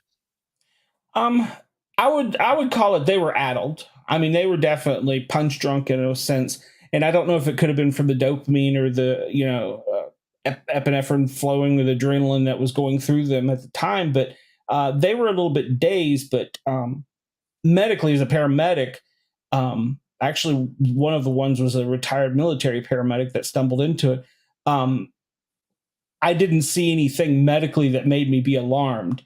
And they kind of quickly snapped out of it because one of them said, I got to get out of here. And quickly took a copy of the disc, wrapped it up in a nice little package and took off and got out of there and went, like 3 hours away with it. So the copies of the video went in 3 different directions that day or that night. Okay. So he seemed, if I'm correct by this, he seemed a little bit spooked, like he had to get the hell out of there. Yes, and that was exactly his saying. He said, I knew as soon as I stepped in there, I felt hollow. It was like I was just sucked out of everything. He said, and I knew we had to back out. He said, I didn't mean for us to go into it, but as soon as we did, I realized, he said, I could just feel it. And he said it was so disorienting that they literally footstep for footstep try to track their way back out. Holy cow. I couldn't imagine what that is like or what it's all about. I mean, that just seems, lack of a better term, so wrong and so uncomfortable. And, you guys have investigated this area since. Has there been any other sort of portal that has been seen there? To the best of my knowledge, I haven't been with them every time because of my job, but we have not had any more portal encounters, at least that I'm aware of. How do you feel about all this? Well, like I said, and I hate to say that we were not looking for the monkey in the woods, but it all started as kind of fun and games, and then it got serious. I mean, this last time they went out in the woods a few weekends ago, they used I can't remember the technical name, but basically the God helmet. And they were trying some experiments to see if they could either make contact with something or have something manifest something. So now we've kind of went from, okay, we're not looking for monkeys or ghosts. We're looking for something different, but we're not sure what. And we have taken a total different approach to it. And what is that approach? Well, our team leader, like I said, he invested and I can't remember the technical name of it at the moment, but it's the helmet where you put on. They call it the God helmet, I believe. And we've tried to do some techniques like remote viewing or things like that to get back into a zone where we could be or have some kind of contact. So that just adds another piece to this mystery. Mm-hmm. Gloria would like to know, did they or any of the team suffer long-term side effects? Well, like I said, one of them, he was a military operator, quite fit, younger than myself. I'm 53. And he had a massive heart attack and died before the paramedics could get to him. It had no medical problems that I'm aware of. As the team medic, I try and keep up with everybody's medical problems. And the other one had been treated and given total cleared of cancer for years and has had cancer resurface and is now having to go through the chemo and the process with it. So those two did, yes. Do you think this was related to this incident with the portal or coincidence? Well, I want to say in my heart as a paramedic, I want to tie the two together, especially since the one was so, I say young, but that was younger than myself. So I want to say it's somehow tied together. And even the other one, even for an elderly, I hate to use that term for him, but for a person of his age, he could outpace me in the woods any day of the week. So I want to, as a paramedic, put the two dots together, yes. But, do we have any conclusive proof? No. What's your opinion? My opinion is, yes, it definitely had some effect on them. This is all pre-COVID. And so there was no any type of illness or malaise that going around or anything like that, and everybody was fine. And that's, and I hate to say it sounds wrong, but everybody was fine, and it seemed like after that moment it all kind of changed. So all right, let's go to Felipe here. Were there any particular smells around those strange people?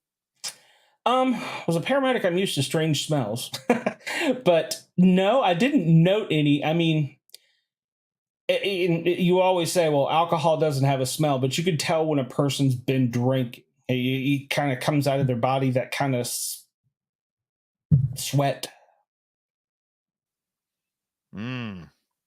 Just a night out on maybe at the local pub for a while.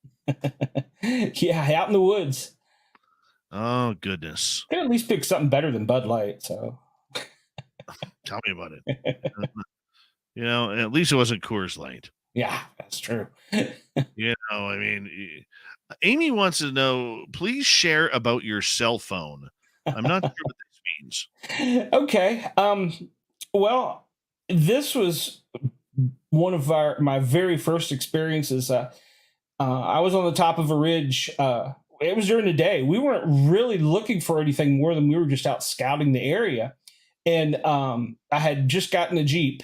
and I had the top off and was flying down the dirt roads, enjoying it because it was the first time I'd had it out and really been able to have any fun. And the first thing I noticed was I had this little ball compass. You can buy them at the gas station for like $2. It was spinning like crazy. Well, then we noticed our phones were all acting up. And we were at the top of a mountain, even in the woods. At that point, we should have had signal. Mine totally reset. And I had T-Mobile at the time. And it was one of the first, it was the ones with the keyboard, so it was a nice phone at the time, but it totally reset, came back on finally. The battery drained.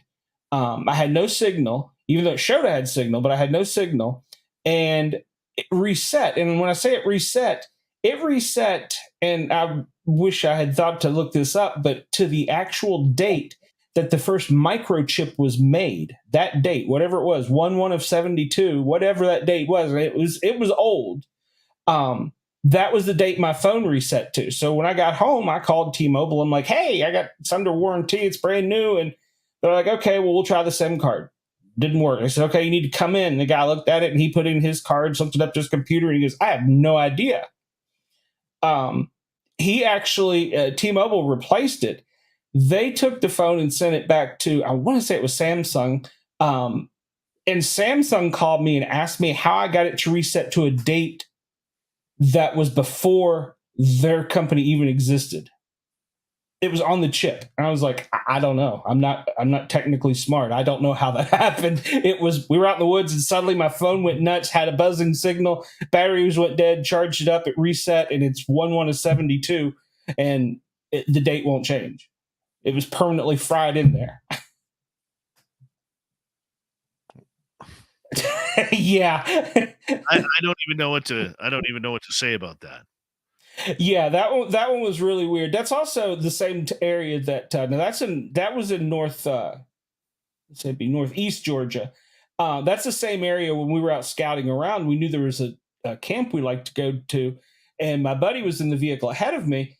I stopped at the top of the forest road. He turned down the forest road. The campsite was by a creek, kind of at the bottom of the hill, and curved a little bit.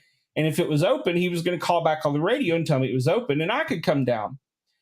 He called me on the radio, and instead of me turning down the fire road, which I thought I had, almost an hour later, I'm somewhere totally else. And my GPS was not working correctly, so I'm trying to figure out where I'm going. I'm looking on the map, and I just had to think, okay, I know I went too far. Something's wrong. This is only just down the road. And I literally was gone an hour when I should have just turned right. And the base camp would have been at the bottom of the hill on the creek. Did you have missing time?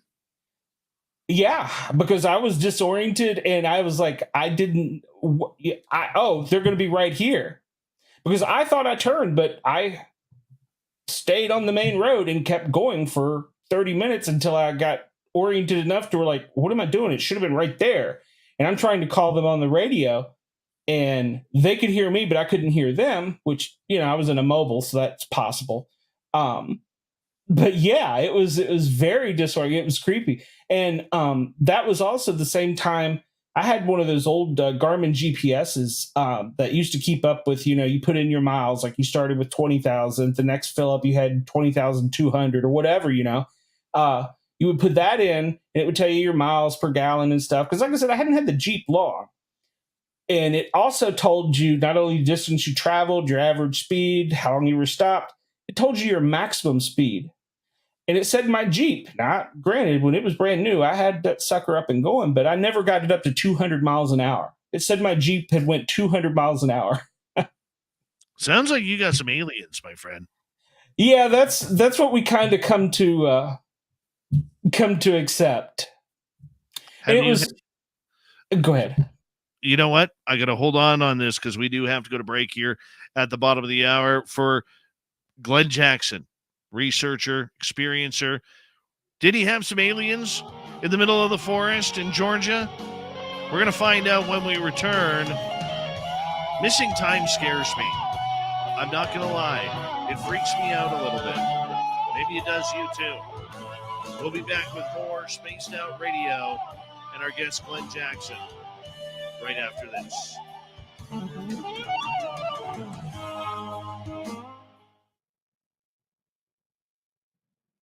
All right, we are clear. All right. I'm sure one of our fans could probably Google it real quick and tell us it was the date of the very first microchip was what it reset to. Because my cousin's a techie, and he was like, "Well, I know that date from school when we were studying computers. That's like a prominent date." That just, it blows my mind. It blows my mind. Yeah, that one did. That one kind of threw me off. And like I said, they called me and they were like, "How did you do this? You know, you shouldn't even be able to hook up to this part of the computer." My cousin now works in a high tech field, and he's like, "Those chips are like one way."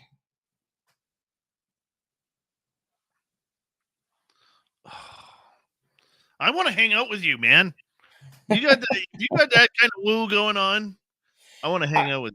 You know, I think that once you've made yourself aware of something, that you're kind of a gateway to it. You know, it's like they know he likes odd and freaky. You know, I've seen stuff in the field that's odd and freaky, but being out in the woods, I've seen stuff too. So,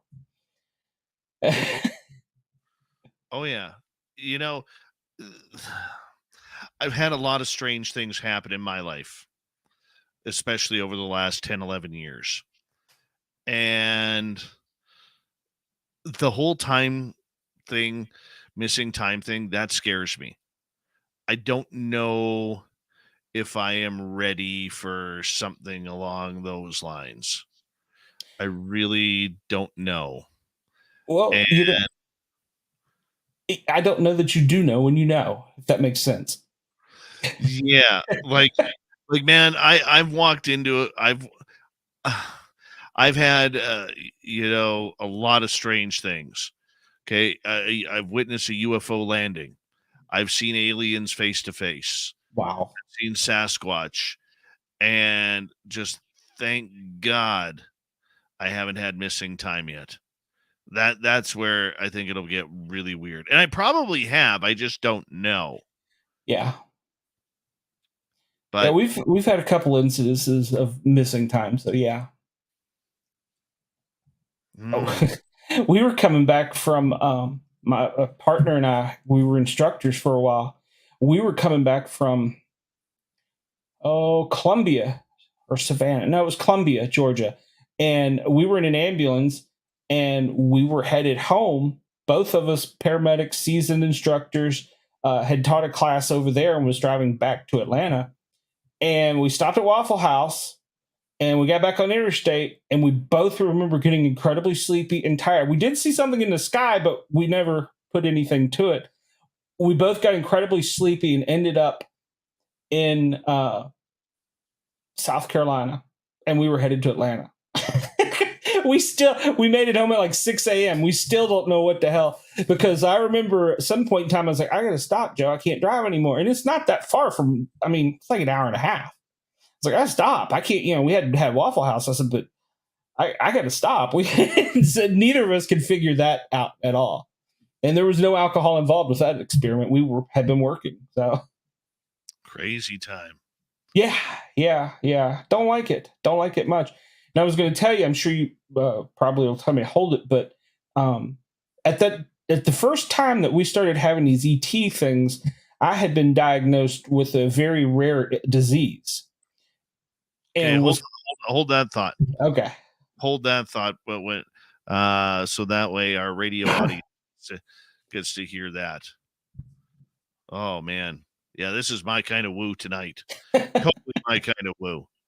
I come in to talk about Bigfoot and I end up telling all about this other stuff. And that's the way it works. You don't, you just, they're there. Yeah. It's just, the beautiful part about this show is we just run with it. I mean, we just go wherever it takes us. That's where it goes. So we may have a title, but it may not go that direction. And I'm quite okay with that. I love it. Yeah. So it's, yeah,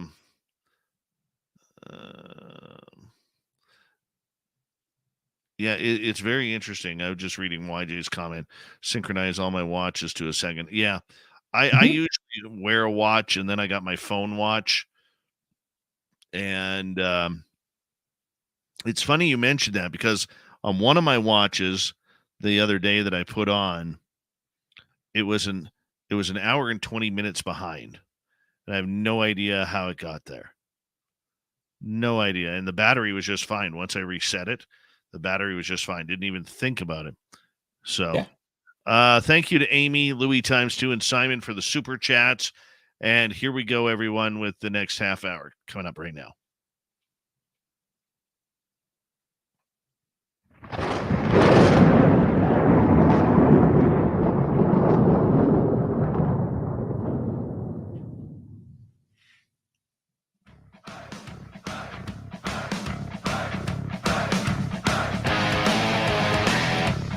We passed the halfway point of Spaced Out Radio tonight. Thank you so much for joining us. My name is Dave Scott. Very much appreciate earning your listening ears. I want to remind you that if you've missed portions of this show or others, check out our free archives at youtube.com/Spaced Out Radio. Do old Davey the favor, hit that subscribe button. Our website is spacedoutradio.com. We have a plethora of features for you. Rock out to Bumblefoot, read the news wire, check out our swag as well. Follow us on Twitter at Spaced Out Radio, Instagram at Spaced Out Radio Show, and on TikTok at Spaced Out Radio. Here we go. Final half hour with our guest tonight, Glen Jackson, a researcher, experiencer out of the beautiful state of Georgia. And we are talking about missing time, aliens. Glen, welcome back. You got some aliens hanging out, don't you? Apparently so. Tell us the story. All right. Well, I was going to say right before we went to break there that at this point in time, when I had started really going out in the field more, I had been just diagnosed with a rare disease that it is called intracranial hypertension, which if you picture high blood pressure, you realize, this is a closed system. You get the heart pumping the fluid, So there's not much, or the heart's the pump, you get the fluid, then you get the vessel. There's only three things. It's a similar mechanism in the brain. It's the fluid that goes around the spinal cord in the brain. It's all controlled by the brain, and it's a sealed system, or should be an intact sealed system. But you can have too much pressure, or you can have too little pressure. And I had just been diagnosed with that, and their hypothesis on this was because I was a flight medic, and we were on Lear jets going up and down constantly. And I'd done this for, 7, 8, 9 years, was that I'd probably had this disease and that it was triggered by my constant, I land in Boston, then we'll go to Denver, and then from there we may go to Oregon and back to Florida or to Bermuda. And so their hypothesis was with the difference in altitude, it probably triggered this. So I was just getting diagnosed and treated for that. And I did a lot of research on this. There's not many places in the States. In fact, the only one that I found that is actively researching this disease is NASA. And I was like, that's interesting. And so I started reading as much as I could on it. And I found that everyone who's traveled into outer space, as far as astronauts, has that disease. And so it was very alarming to me at that time, because I was thinking, I'd had this experience where now I'm thinking this is not just a Bigfoot, some big furry creature in the woods. This is something totally different. And now I'm involved with it, and now I have an illness. I don't think the two were related, but I did say that in my head that why would I have this disease? And it's even rare that men get this disease. So I was like 1 in 100 of the people of the disease, and the people that get it are less than 4% of the population of the U.S. Oh my. So yeah, they had fun poking and prodding on me and giving me meds, making me sicker. It was a good time. It was an 18-month period where I did a lot of time out in the woods to get away, and it was also a time where I was sick. So I had time to get out in the woods because I couldn't work. They had me off from work until they get it under control, because you could have a stroke. And so they were making me sick with medicine, and it wasn't intentional. It was just your body either had to adapt to the medicine or not. And So I was spending all my free time out in the woods. So the two coming together really at that time, it was like a red flag. If I looked back at my life, that would be definitely have a tab mark, a big red X by that right there, that 18-month period. Unbelievable. Now, had you had UFO experiences prior to this? No, not that I recall. I mean, I've seen things in the sky and thought, "Ooh, what is that?" And when you're flying, as you know, we were up at all hours of the day and night. I've literally been in the air for 40 hours straight. You're always looking, and I've seen things. And I even had the pilots. And it's funny because the pilots said, "If we see anything, we're never going to say anything." It's like a big no with them. That's like, I guess, how you get your crazy card as far as being a pilot. If you tell air traffic control that you saw something, well, you've got paperwork, and somebody's going to be, you know, talking about you. So, but I'd seen things, but I could never say I saw anything. Now, I will tell you that I dove headfirst into a lot of things trying to cure myself. And one of the things I did was the Monroe Gateway. And also learned to remote view with Jessica at the time. And one of the things that I wanted to do was put myself in a state where I could try and control my own body to see if I could bring my pressure down. I didn't want to be sick anymore. So I was trying to treat myself. And so you will see little time periods of your life here and there. I still have a hard time thinking about them, but I remembered as a young child going into a grocery store with my uncle and thinking, seeing them, seeing myself at that age group, seeing myself at that height, and seeing little grays grab me while I was training or while I was doing this training and this learning process. I want to put it to an overactive imagination, but it was so realistic and vivid. And remembering the name of it was a country store in Tennessee where I spent a summer with my uncle. Remembering such detail from a child that I'd never remembered coming out of this state, really in the middle of all this threw me off. I was like, I will say the inner voice that was said, well, that was the first time they got you. It was very odd. And I don't, like I said, I want to put that to my inner imagination that it was something, but I can literally remember seeing the Pepsi bottle, the old style Pepsi bottles, the old Captain Crunch boxes, and it was not like I was looking down like I would now. It was like I was as a child and I was looking straight forward at it when I was in this state of mind. And the things said, and I saw them come out, the Kaz Walker grocery store. And I was in the cart with my uncle when they snatched me. And this voice in my head said, that's the first time they got you. You're okay. I'm like, well, then heal me. Wonderful. I mean, did it help? Did you end up getting healed? Well, it took a long time between trying to find a balance between the natural stuff that I was doing. I lost a lot of weight. I worked out a lot more in the medicine to get what they called stable. And for almost 10 years, I was taking medication for it.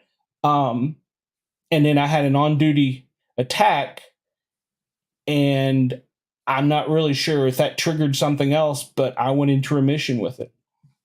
And I'm in remission as we speak. Excellent. Love hearing that. Love hearing that. How did this change your outlook towards extraterrestrials, UFOs, and what's potentially going on? You know, I used to watch a lot of science fiction. I mentioned earlier I was a comic book geek. I always wanted to believe, and the X-Files, the truth is out there. And I always kind of thought that was kind of Hollywood fiction stuff.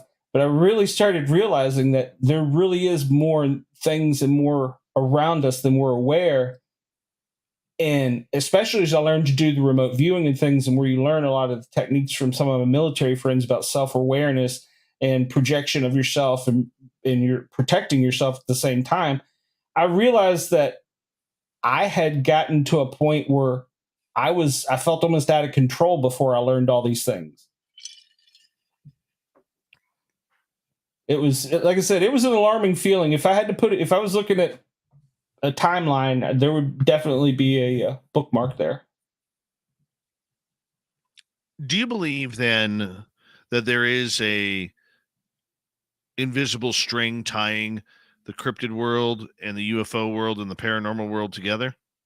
they are somehow connected. How, I'm not 100%, but you usually won't see one without the other, or the presence will be known. I mean, once you're more self-aware, once you get that training, or not necessarily training, make yourself more aware and learn of, stuff going on around you, you see and you feel more. So yeah, I do believe it's there, but I don't know what it is. What's your best guesstimate? My best guesstimate, I don't think we're alone. In fact, I've met several people, paramedics, worked with people I trust that came out of a paramilitary world, and they've told me flat out, yeah, we're there. They walk amongst us. There's a project to look for certain ones of them right now, and even one of the guys in one of our classes that taught us things was giving us things to look for in people psychologically to tell if they were just off or if they weren't from around here, so to speak. Boy, it sounded country. So when you have been in the field regarding looking for Sasquatch, have you seen a number of UFOs or other anomalous things that shouldn't really be there where you are?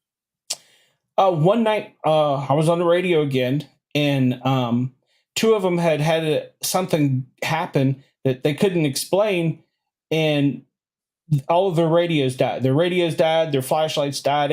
Anything with energy died on them. And so the one team said, okay, well, team one's going to go back and get fresh batteries, radio, flashlight, everything. And, to let me know they're coming back into base camp. Well, I saw a white light and a green light, and I thought it was their headlamp. And it was coming towards base camp. My mind tuned it out, whatever. Well, then it turned and it went around the top of the mountain. And I said, at that point, I got on the radio, said, are they coming back to base camp? What's going on? I just saw them go around the side of the mountain with their headlights. And they're like, no, we can still see them. They haven't made it out of the field yet. And I got to thinking about that. If it was a headlamp, and when you step, you would, see it kind of go up and down with your footstep, your glide. And this stayed smooth. One, like I said, one was green, one was white. Stayed smooth. They were perfectly beside each other and never veered off. And there was no movement at all. And I was like, I don't know what that was. Very strange. Have you ever encountered in your Sasquatch encounters or in your research, have you ever encountered paranormal ghostly experiences at the same time? We've had some experiments where we've used the ghost box, and some things like that. The ghost box actually one night did call out a team member's name, which was very odd. He had a very odd, kind of a Greek last name, very plainly, very clearly. I remember that. That's the one. I grew up in a haunted house. It's the one thing I don't like to play in, is the spooky ghost world. So whenever it gets to stuff like that, I kind of get the creepy crawlies like a snake. I want to get away from it. So. Right. But you've never had the encounter of that all together at once. We've had spirits come through the base camp. We had the trickster spirit one night take all the antennas out of our cars. The old AM/FM antenna, the metal rod pole. Well, it would just unscrew. It would be unscrewed and laid by the tire. And somebody usually is always up at base camp. So, I mean, it's not an intentional thing, so to speak, but we always try, and if it's a large enough crowd, if there's more than, maybe a half dozen of us, somebody's usually trying to be alert and up and moving around. And we thought at first everybody was playing a joke. It was everybody's car. So you would think if it was, one person, they'd go, okay, yeah, I got you guys, like a week later. But things like, we've had odd, strange things like that happen. We had two of them at one point in time in Georgia stumbled upon an actual mom and a baby squatch, and it was under attack from, I don't even know how to describe it. It was a witch from ancient Cherokee times. and they accidentally got in the middle of that exchange, and the witch tried to follow them back to base camp. Oh, wow. Question from Michael. Does Sasquatch understand our good intentions and respect? You know, I think they do. And my last encounter, my son moved away, and he wanted to go out camping one more time out in the woods. And it was just a bunch of us. We weren't even looking for anything in the wood. I mean, we were out doing things, but we weren't poking the bear, so to speak. And that night, my son has never had an experience. And before he moved to Vermont, I was like, I want you to have an experience. You know, let's go out in the woods. Let's have some fun. That night, I sleep in a tent cot, which is basically what it sounds like. It's a cot with a tent right over it, and just fold it out and it goes. And that night, it was a warm summer night. I had the windows all cracked and everything. I woke up to hearing something coming through the camp, hearing them, I'm going to say, communicate. And I was like, okay, this is cool. I'm just going to lay here. My son wanted an experience. Well, then I heard my son's voice. And then I heard them saying some things amongst themselves, the animals or creatures that was there that was trying to mimic us and using some of the same words. Of course, they weren't in right proper English or form. And so I knew, I was like, okay, this is really weird. And as a paramedic, I have smelled some really nasty things. And I'm not a dirty person. I was trying not to vomit in my tent cot. The stench was so horrible. I mean, it was putrid, nauseating to your toenails. And I remember if they were getting close to my son, and I was like, okay, I'm not going to play. This thing's up close on me. And I had started to move my hand towards my pistol. And something said, hey, we're good. We're not we're just going to mess with him a little bit so that he knows us before he moves away. I was like, okay, cool. And I went back to sleep. I mean, that sounds so unbelievable. This is what's happening out there. Yeah. The next day I asked my son, I was like, so did you get your experience? He's like, yeah, y'all were talking all night. And I'm like, yeah, that wasn't us. We were asleep. My goodness. My goodness.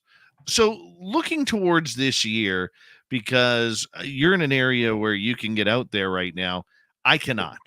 My area is still about 2 to 2.5 months away before all the snow melts. So I'm a little jealous of snow. What's that? It's about 4 feet of white stuff that's all over my yard right now. But yeah, it's been snowing in Vermont since my son moved there, I think. but the idea behind everything that you are dealing with right now, with this, where do you see your research going in 2023? Well, since I'm not on active duty anymore. I was attacked on duty by a pit bull, and so I'm kind of on permanent temporary disability because I can't use my hand like I used to. So one of the things I'd like to do is get out in the field more, and I want to try and write a book that's geared towards safety, and it'll probably be lean heavy on public safety, fire EMS stuff, to where people can protect themselves from things. But I'm also going to put a chapter in there about safety from cryptids, things you can do. So that's give one of the things. Give us some of those safety tips. Well, we talked about time earlier. The phone watches, all those, throw them out when you go out in the field. Get the old wind up kind, get something, and have more than one. And we found that they could even be off. As far as safety, always have your first aid kit. Always let somebody know where you're going. The basics of being out in the woods. But also I want to put in there things for treatment, like for snake bite, or if you're bit by a dog, or stuff like that. Yeah. See, here we don't have to worry about the snakes. Yeah, that's true. I didn't know what snake. I grew up in Washington, D.C., and we didn't. I mean, we had snakes, but we didn't have the kind that would bite and kill you. So, yeah, I'm not a fan of those. Not a fan. Yeah, the rattlesnakes are about an hour south of me. Okay. They're about an hour south. I got So, stuck in red deer one time up there, and I remember it being very cold. well, red deer, good hockey around there. Not gonna lie, some really good hockey around Good there. hockey and good beer, and my gosh, when they say it's going to snow, they mean it. Oh yeah, oh yeah, yeah. That's the same as where I am here in BC. But we have 4.5 minutes to go before we gonna say goodnight to you tonight. Wow. I mean, this has flown on by here. What do you, out of everything you've experienced in the cryptid supernatural world, what is something that you haven't experienced yet that you want to? That I want to? Wow. Well, I mean, I've seen the squat, I've seen the foot, I've seen things. I would like to have some confirmation that there are grays, there are aliens. I sense they're there, but I've never actually seen them. And I know that sounds kind of odd to say, but I would like to have confirmation in my mind that I'm not just crazy. I mean, I think I'm a little crazy to be doing this stuff to start with, but to say that I'd like to have that experience makes it sound even worse. But I want confirmation. I want to know, more is out there than we know about. Oh, very much so. What don't you want to see? I stay away from the ghosts and the devil and the demons and that type of stuff. I grew up in a haunted house, and I'm very, very scared of those things, and will run the opposite direction from those things. Not a fan. Yeah. See, the whole Dogman thing is what gets me. That's what scares me. Is Dogman. I know they're in my area. I know where they are from other people who've experienced it. I'm not sure that I am ready for that yet. Yeah, Dogman, I believe, is north of me. Maybe Chattanooga is the furthest south reporting I've heard. I don't want any experience because I hear that they are just downright mean and evil from everybody I know that's had an encounter with them. I know. Why do you think there's such a difference in attitude between Dogman and Sasquatch? I've wondered if it's a hierarchy, because if you do notice, if you put the map down, show them where all the Bigfoot sightings are, and put it with like caves and underground tunnels and things, you'll see a lot of connection. But if you started noticing, we've seen more Dogman incidents, and they started north and they're coming south. And so I wonder if it's not either a territorial thing, or if it's a I'm superior to you type thing. In my way of thinking, the Dogman appears because it's tactical. It appears to have more, what's the correct word, intention and thought than your average Bigfoot would, from everything I've heard. Like I said, your average Bigfoot is scary and can be mean and everything, but I think they're kind of just, they don't want to mess with us, leave us alone. But they'll let you know they're there. But I often wonder if the other one isn't kind of invading their territory. I don't think they like each other, but I don't know why. Yeah, I would love to see that. Who are you picking in a fight? If you had Vegas odds, who are you picking in a fight? Dogman versus Bigfoot. One of our team members has a great audio file of coyotes hunting, and the foot got in the middle of the hunting, and you hear this on the recording, this swish of air, like when you swing a baseball bat, and this hollow sound of something smashing against a tree. The coyote sound instantly stops, and you hear them going the opposite direction. So if you can take out a coyote, because they're pretty fierce little critters, I would probably go with the foot. I think he's got the size and the weight. I totally agree with you. I think he takes a tree, slams it against Dogman's head, much like a steel chair, knocks him out, hooks the leg, pins him for a 3 count. Right. Absolutely. There. I think that's what happens. Finish it with a DDT. Yeah. Could be. Could very well be. That wouldn't surprise me. Glenn, thank you so much for coming on. Thank you, sir. I appreciate it. Absolute pleasure to have you here, and good luck in your research in 2023. Sure. We very much appreciate it.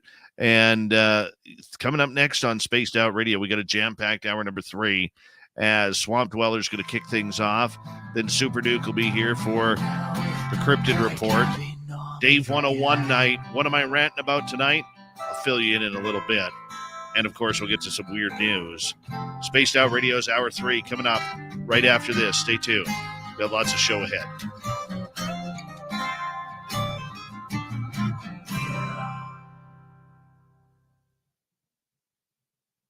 All right, we are clear. Great job, Glenn. Well, thank you. I was very nervous, but I think I did all right. The audience wasn't mean to me. So. Yeah. No, they're pretty good people. They're pretty good people. Hey, I was going to say, if anyone's interested on YouTube and can see the picture behind me, it's a coin that I made. It's a metal coin. If you want to find me on Twitter at Sportcat, and I'll hook you up with one of those coins. How much are they? $25 off the top of my head. I like Yeah, they glow in the dark. It's my rendition of what I recall. I had an artist. I told him this is what I think it is, and I consulted with my friends that were in the woods with me, and that's to the best I remember what it looks like. And of course, behind him is Mount George Washington's home. Sweet. All right, my friend, we're gonna let you go, get you some sleep, and we're gonna get back to work here. You take care. Have a great night, eh? All right, thank you, sir. Good night. Take care. That's Glen Jackson, everybody. Yeah, teammates with Jessica Jones. Great guy. Fantastic guy. I'll be right back. You guys get comfy, and we'll kick off Hour 3 soon.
All right.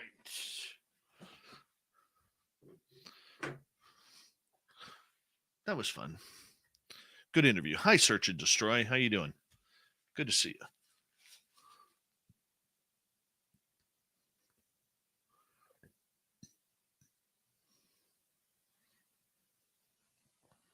Leafs in 67. 67. Love it. Love it. No polar bears around here. They're still sleeping. There's lots of snow out there yet. Lots of snow. Hi, Blue Cruise. How you doing? Reminder for all of you, if you want to do so, a little bit of travel. Thanks, Random Guy. You're more than welcome to. I'll be in San Francisco in a couple of weeks for UFOCon 2023. Go to UFOCon2023.com. Grab your tickets. Yeah, come see me. Come hang out. And then, of course, we have our Vegas event. Random Guy is going to be there. Come meet Random Guy. He's going to be signing autographs for everybody at our Vegas party at the Golden Nugget, May 19th to 21st. Read the ticker for more info. Would you like to connect with us? Head to spacedoutradio.com for all your latest show info. Now, back to Dave Scott and SOR. Third and final hour of Spaced Out Radio is now underway. Thank you so much for taking the time to join us. We very much appreciate earning your listening ears wherever you are on this beautiful planet we call Earth. Hi to everyone listening in on our terrestrial affiliates around North America, digitally on Odyssey Radio, TalkStream Live, and KPNL. All of our archives are free. Join us at youtube.com/Spaced Out Radio. Do old Davey the favor, hit that subscribe button. The Desert Clam has set the password for tonight in the SOR Space Travelers Club. Lacustrine. Lacustrine is your password. Use it wisely, Space Travelers, as a clam sets the password each and every night right here on Spaced Out Radio. Our website is spacedoutradio.com. We have a plethora of features for you. Rock out to Bumblefoot, read the news wire, check out our swag as well. Follow us on Twitter at Spaced Out Radio, Instagram at Spaced Out Radio Show, and on TikTok at Spaced Out Radio. It is time once again for us to head to the swamp. Our resident swamp dweller takes us on another spooky journey. Hi, Spaced Out Radio listeners. This is Swamp Dweller. It's time for your nightly dose of spookiness on the show. If you have an interesting encounter or a spooky story that you would like to share, be sure to submit them in at swampdweller.net. You can also find our YouTube channel at youtube.com/swampdwellerreads. Now, let's chill out, relax, and together, let's enter the swamp. I have always loved mushroom hunting. Something was thrilling about scouring the forest floor for elusive fungi, hoping to find the rarest and most delectable species. So when I heard about a particularly secluded patch of forest where the mushrooms grew wild and plentiful, I knew I had to go and check it out. I arrived at the forest rather early in the morning, just as the sun rose. The forest was quiet and peaceful this day, with only the rustling of leaves and birds chirping to break the silence. I set off into the woods with my wicker basket and began my hunt. As the day wore on, I ventured deeper into the forest, and my basket now full of various mushrooms. But as I wandered around, I began to feel like I was being watched in every which direction. Every rustle of leaves or a snap of a twig made me jump in fright, and I started to feel uneasy. Now, as I'm sure you are aware, I have spent a lot of time in the woods hunting mushrooms over the years, and I never really felt like this before. I tried to push the feeling aside and focus on the hunt, but realized I was somehow lost as the sun was beginning to set. I couldn't find my way back to the car, and the forest seemed to close in around me, suffocating me with its oppressive silence. That's when I heard the first howl. It was low and guttural, making the hair on the back of my neck stand on end. I tried to ignore it and keep moving, but then I heard another howl, closer this time. I turned around, and that's when I saw them, 2 figures emerging from the undergrowth. wild and feral. They were covered in dirt and leaves with matted fur and claw-like fingernails. Their eyes were wide and unfocused, running straight toward me. I froze, my heart pounding in my chest. I didn't know what to do. All I knew is that I had to escape. I turned and ran, with these two feral people hot on my heels. I couldn't even begin to guess how long I ran, but it felt like hours. My legs were burning, my lungs were heaving, and I could hear the sound of the feral people's breathing behind me. Finally, I stumbled into a clearing and saw the glow of my car's headlights in the distance. With a burst of energy, I sprinted towards the car, my heart pounding. I made it to the car just in time and slammed the door shut behind me, locking it and shaking my hands. I looked out in the darkness and saw the feral people emerging from the woods, their eyes fixated on me. I started the car and sped away, my heart still racing. I don't know what those feral people were or why they chased me, but I'll never go mushroom hunting in a secluded area by myself again. All I can tell you is I've done a lot of research since then. I haven't found anything that's actually reliable. I have found some rumors about feral people and wild people in the woods, but I haven't really seen anything that I can really say is substantiated. Watch out for the feral people when you're out in the woods.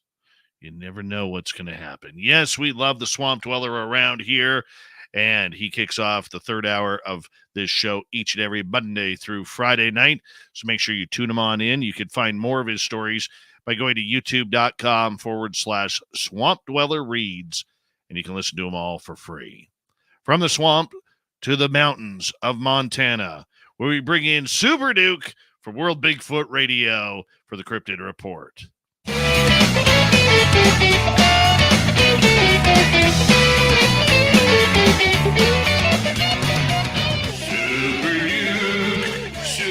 Duke, the Cryptid Report with Super Duke. Super Duke from World Bigfoot Radio returns for his final appearance this week. In Super Duke, I'm loving these military stories that you were giving us around that. But before we get to those, because I know this is an abbreviated edition, I want to ask you about our guest, Glen Jackson. That portal thing, I know you were listening. Have you ever encountered anything like that in all your trips up the mountains in Montana? Oh, Dave, I'm so way ahead of you. If you check on your MeWe, you'll see that I sent you 2 pictures of a portal that I caught on video in September, and we just showed them. Oh, where did he go? We're losing Super Duke here. Where are you, Super Duke? Where are you?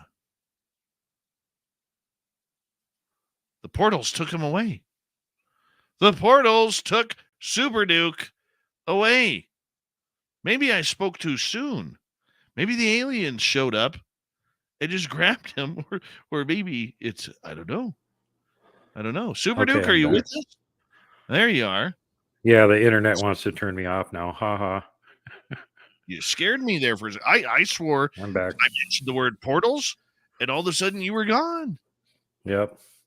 Well, like I said on my MeWe, I have pictures of Portal from last Sunday's show that we caught here in September. And it was discovered in that video fragment by Robin, who had to go through the whole thing and try and pull out all of the cryptids in it and put little hula hoops around them. And she sent me this one and said, you got a portal here too. It's either in the process of opening or closing, but you can see the little dot of light in the middle of it and the concentric circles around it. And judging by the situation, I'm guessing it was closing. As I was walking up on it, they were shutting the portal so that I wouldn't, see it or anything, rather than opening it right as I got there.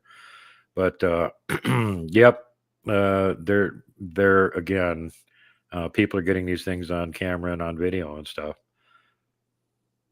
Also have an interesting game cam picture in there. This is all studio audience night here for the live studio audience that will get to be seeing this on YouTube. And for those of you that are missing it, you can always go back and look at it again and see the cool picture of the portal. But there's also a picture of this thing on a game cam here. You getting close there, Dave? I am getting close here. And this thing on the game cam picture, I've already vetted it through one source, and they say it is authentic. I got to have high degree of computer skills take a look at it. Are But you talking the Gugway pick? uh-huh. Oh my God! Yeah, this thing is. We got to show this. So for our radio audience here, wow. I don't even know how to explain this, Duke. I'm going to leave this to you to explain for our radio audience. Yeah, y'all have to come back and tune in if you want to see it really good. But this one's pretty clear, and it's the creature in question is lunging towards the camera, which looks like the camera isn't that high off the ground, or else the creature is tremendously big. It appears to be coming forward on all fours. Its right arm with gigantic razor sharp claws is outstretched. And yeah, apparently it took the camera out. And I had a couple people look at it and went, well, that's a bear. And I went, well, you haven't seen very many bears. Where's the ears? Yeah, there is no ears on that thing. I mean, I can see where they say it looks like a bear. It does seem to have a large snout. Mm-hmm. Not quite long enough to be a bear. Also doesn't have the round bear ears, but does have the little tufts of hair up there that are always described in the Gugway report encounters. Are you sure this isn't a dog man? It could be. It could be. It's we don't know for sure what it is, but the experts that looked at it actually said immediately it was a Gugway. They didn't say anything about it being a dog man. I still have to have a couple more other people look at it. So right now we don't know what this thing is. I'm leaning heavily toward Gugway because I've got a picture of another one's face, and it's pretty much the same thing. I'm going to have to show this one around. This came up on it's a compilation. So there's a lot of video channels out there right now that just do compilations of like game cam stuff. You know, here's the cute piebald deer. Here's the squirrel playing with a rock. You know, here's the bear rolling over looking cute, whatever.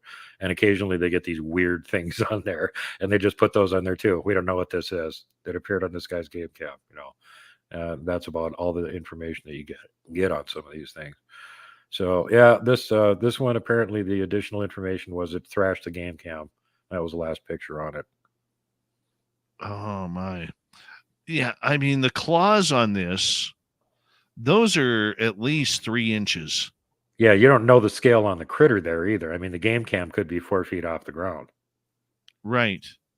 Okay, so we know it's not a grizzly bear because a grizzly bear has 5 claws, not 4.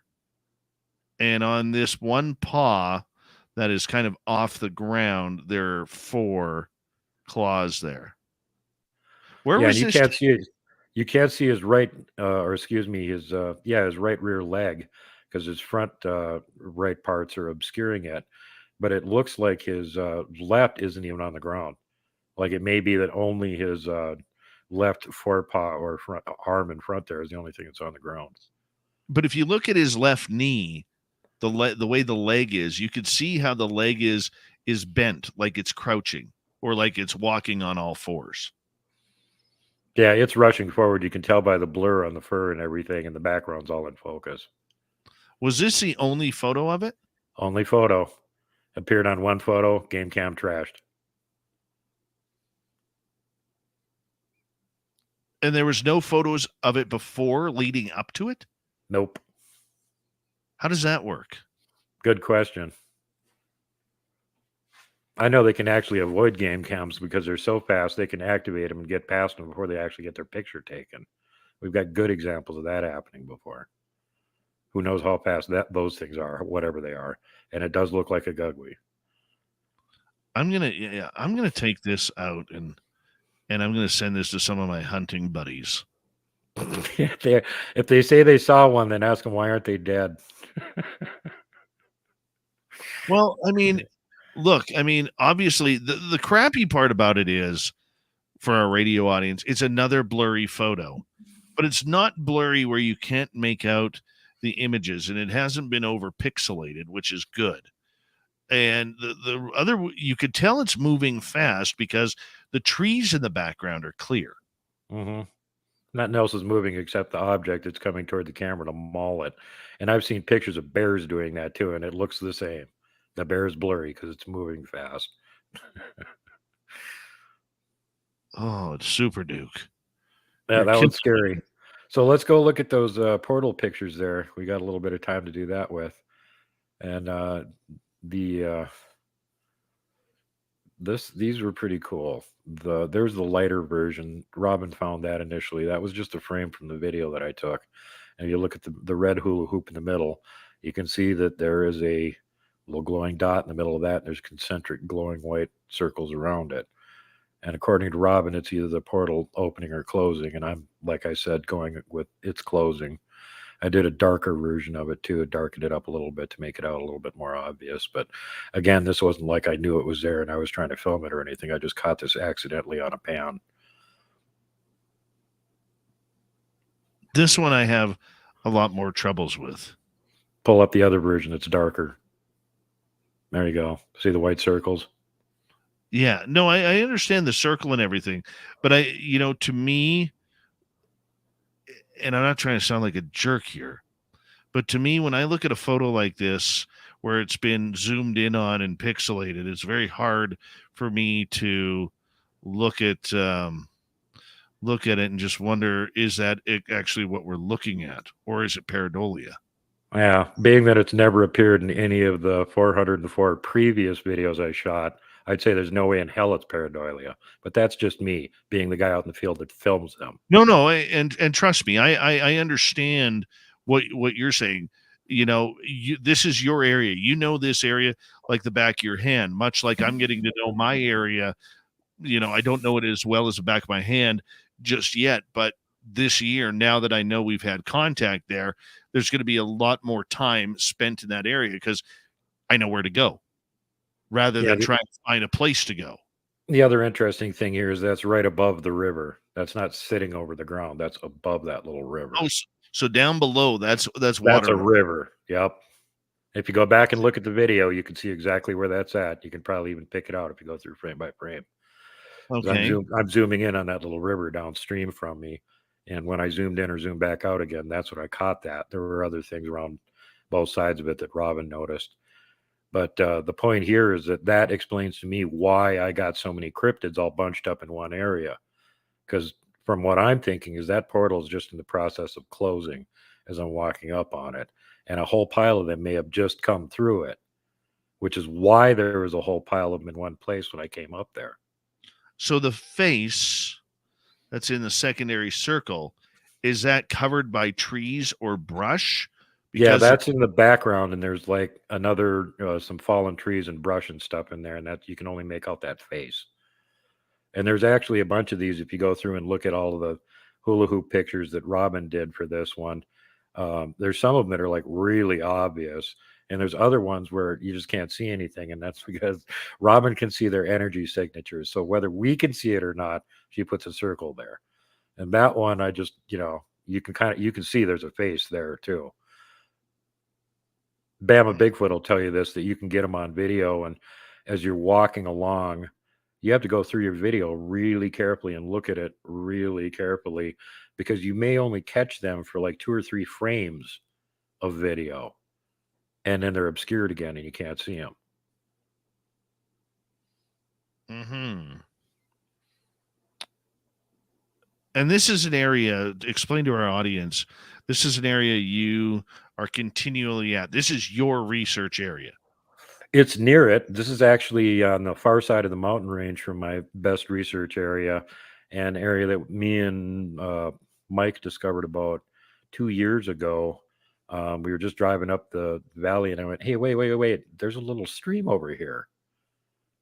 Okay, let's pull over and go check this out. Well, there's no path or anything going up this thing, and the stream just goes underneath the road and then goes through the other side and goes down into the main little river that's there. So we walked up that thing, and while me and Mike were up there, we caught 7 of them on video, and that area just creeped us out. So the next time I was there the following year, I had Shane from Spokane over here, and we went the opposite direction down to the river from the road and immediately found a 17-inch track. So we kind of figured they were around there. So this time when I was there with Keith Crabtree, I let him stay down by the road because he's not very mobile. And I just walked a loop around where we had seen him before and didn't get anything.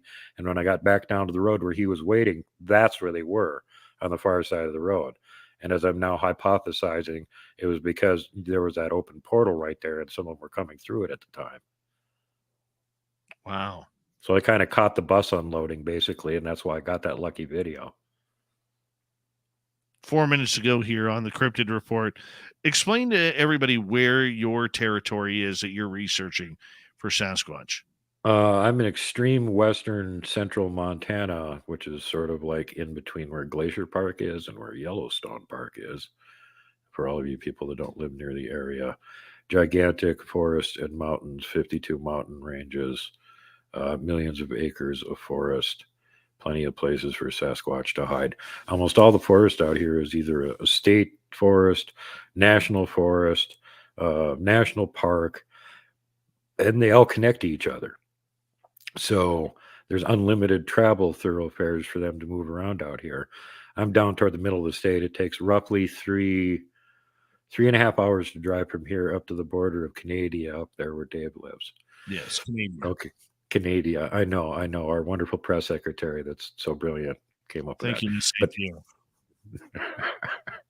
But anyway, point here being that we actually took a cold hard look at this one time and went, now if I was a Bigfoot and I was down here in the middle part of western Montana, granted it's still all mountain ranges and stuff, but you're halfway down the state, I want to walk from here to Canada.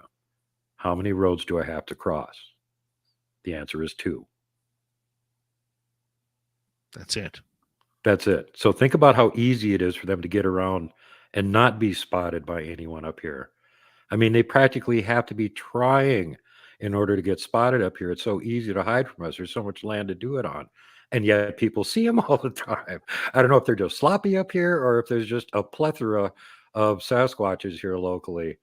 But I'm leaning heavily toward the latter because pretty much anywhere that I go around here, and being that I know what to look for, I can find signs of them right away. And, I had Rich Souls from the Knox Gigas project out here a few years ago, and he got to stick around for about a week. And every day he went to a different area, some days a different mountain range, and just randomly walked around to see what he could find. And he was absolutely blown away. He was finding evidence of them all over the place. Giant structures, tracks, you name it. They're just all over the place. The structures are the ones that amaze me, whether they're teepees or lean-tos or trees that are bent right over and tucked into other trees or bushes. What do you think those are? I think some of them are actually energy collectors, and some of them are territorial markers, and some of them are trail markers. It totally depends on the structure and the situation that you find it in. My favorite thing with structures so far, besides finding a legit 6-story tall X structure, a super X, is the gigantic teepee that they started working on not too far away from it. And we were lucky enough to be up there every month the whole summer and film it again. And when we compared the videos, we noticed in every single one they had changed something. They had moved something around. They had put in new trees. And my favorite one, there was a 40-foot pine tree, perfectly healthy and everything, straight up and down in one video. When you come back the next month and film it, now the top of it's bent underneath the teepee. How the hell does that happen? Tree's not dead. Something bent the top and put it underneath the rest of the teepee tangle there. So, actually documenting them building this thing and making changes on it every month. And Kelly Shaw, Rocky Mountain Sasquatch, picked up on that too. And him and Jenny actually have these structure areas that they'll go and check every so often and film them again, because you can't necessarily remember, but you can always go back and look at the last video you made of it and compare. And he's noticed the same thing where they're making changes to it. Excellent. Super Duke, we got 15 seconds. Thank you so much for coming on Spaced Out Radio again, my friend. You always make it a lot of fun. Thanks, Dave. I always have fun being here. Love your audience, and we got a lot of crossover listeners too. So that's always awesome. We'll talk to you next week, my friend. All right, man. Super Duke from World Bigfoot Radio. You can find him on YouTube, MeWe, Rumble, many other places. Just never call him late for the forest to look for Sasquatch. Coming up next, it's the Dave 101. and we got some weird news coming up as well. Stay tuned. Final half hour is next.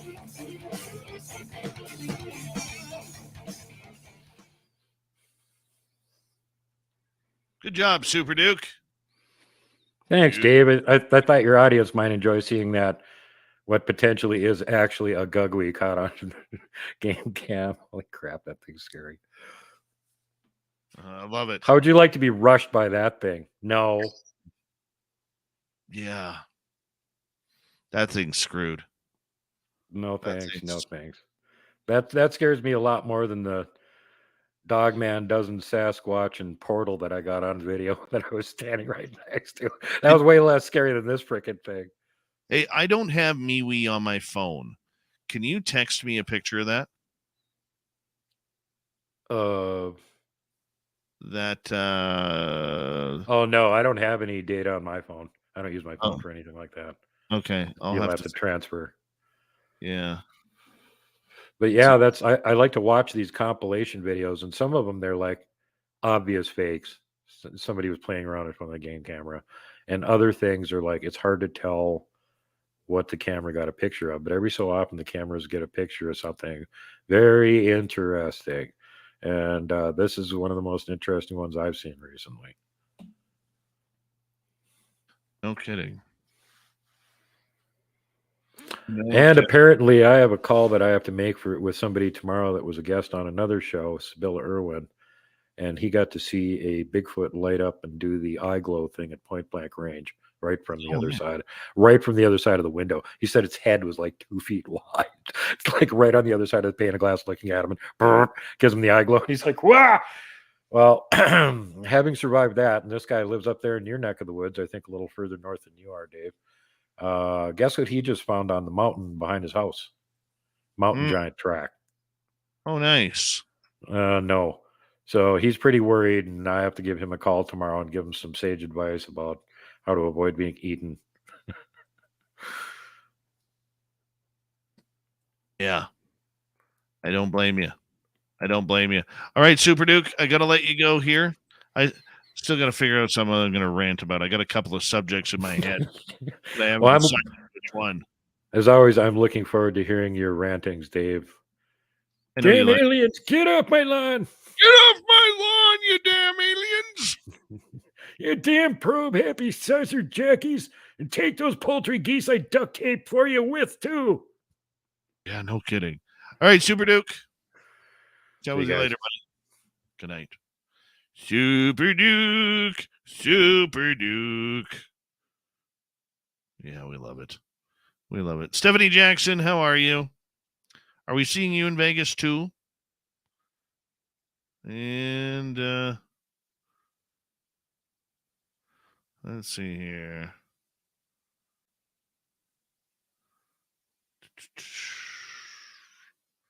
You got that picture? I actually just sent it to a couple of buddies of mine. I saved it on my computer, and that was weird.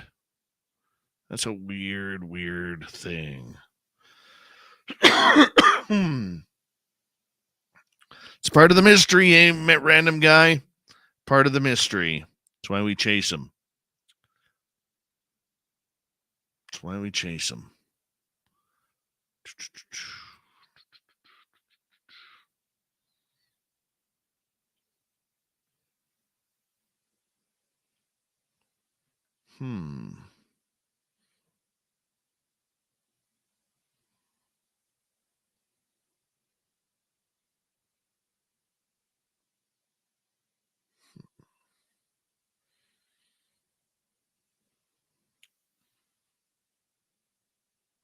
Do you guys want UFOs or cryptid rant today?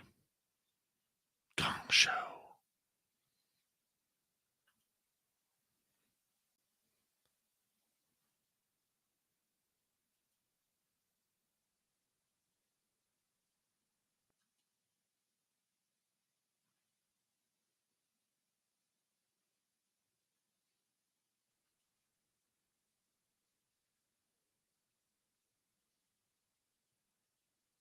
So far, it's 2-2.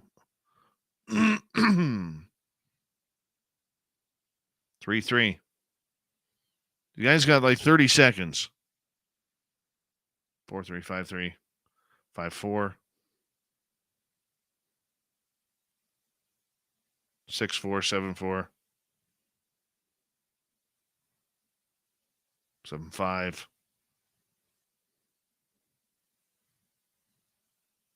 85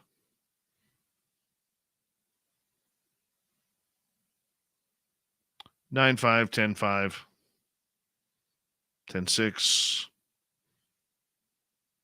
107 117. Okay, we're going UFOs. Dry toast, how are you? Here we go, everyone.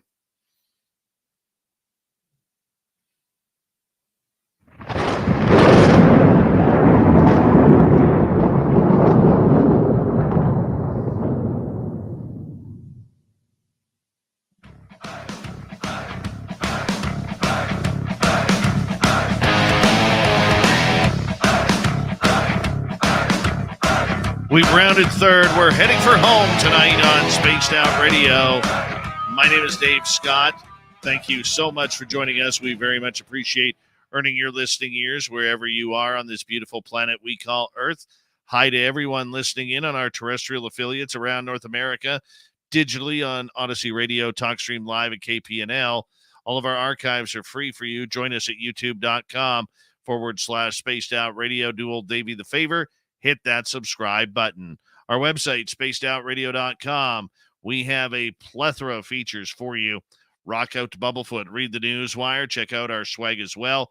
Follow us on Twitter at Spaced Out Radio, Instagram at Spaced Out Radio Show, and on TikTok at Spaced Out Radio.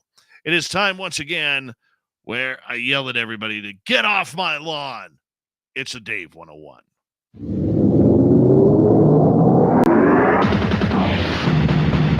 It's time for Dave 101.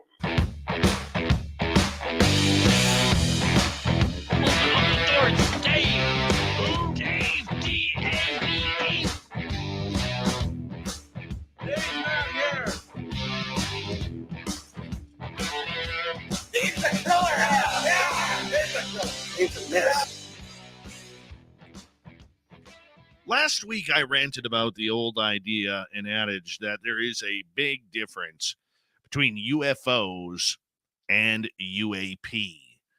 So the big question is, as a quick reminder, is what are they? Well, I tend to think that UAP are human-made. And this is what has been bothering the United States government and governments around the world when it comes to man-made objects interfering in another nation's airspace. UFOs, on the other hand, well, let's just call them what they are. Unidentified flying objects, potentially from outer space, interdimensional, time travel, and what have you. Now, recently, the Canadian government has jumped into this field. Now, they seem to be doing something a little bit different. They want to go the scientific approach. What is flying out? They want all the very interesting aspects of their alphabet agencies to come through and sit down, provide all the information they can, from the RCMP to the DND to the Transport Canada, NAV Canada, Department of Energy, Department of Nuclear Energy, all of these energy sectors, and of course commercial airline pilots as well as military. Perfect. That's a good start. It really is. And I'm not just patting it on the back because I'm Canadian myself. No, I like the fact that there is no threat narrative that we've heard of so much coming out of the U.S. So we're finally seeming to get back to some normal thinking around here because, as we know in the U.S., when the government talks threats or fear, that leads to billion-plus dollar budgets. The other thing that I was wanting to tell you, though, about this is what I don't like. Because with good, there's always bad. The bad part about this is as follows. In the report that the Canadian television agency CTV News put out by intrepid reporter Daniel Otis, there was one agency in Canada that was lacking in this field. before I name it, can any of you guess it? No, not the police. Not the Department of National Defense. No, it's not Wayne Gretzky. It's not some moose lined up at the Tim Hortons drive-thru asking for a donut. No, it's the Canadian Space Agency. For some reason, the Canadian Space Agency doesn't want to play the UFO game, much like the United States Air Force doesn't want to play it in the U.S. They're like, no, there's nothing there. We're not investigating it. We're not talking about it. We don't have time for UFOs. No, we are too busy to be making up imaginary stories about little green men flying aft through the multiverse.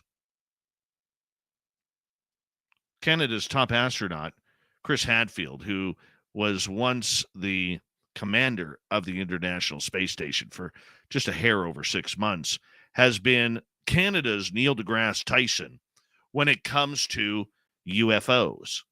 He kind of laughs at the subject.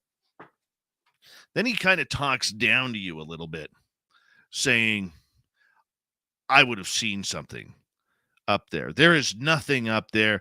There are no anomalous objects.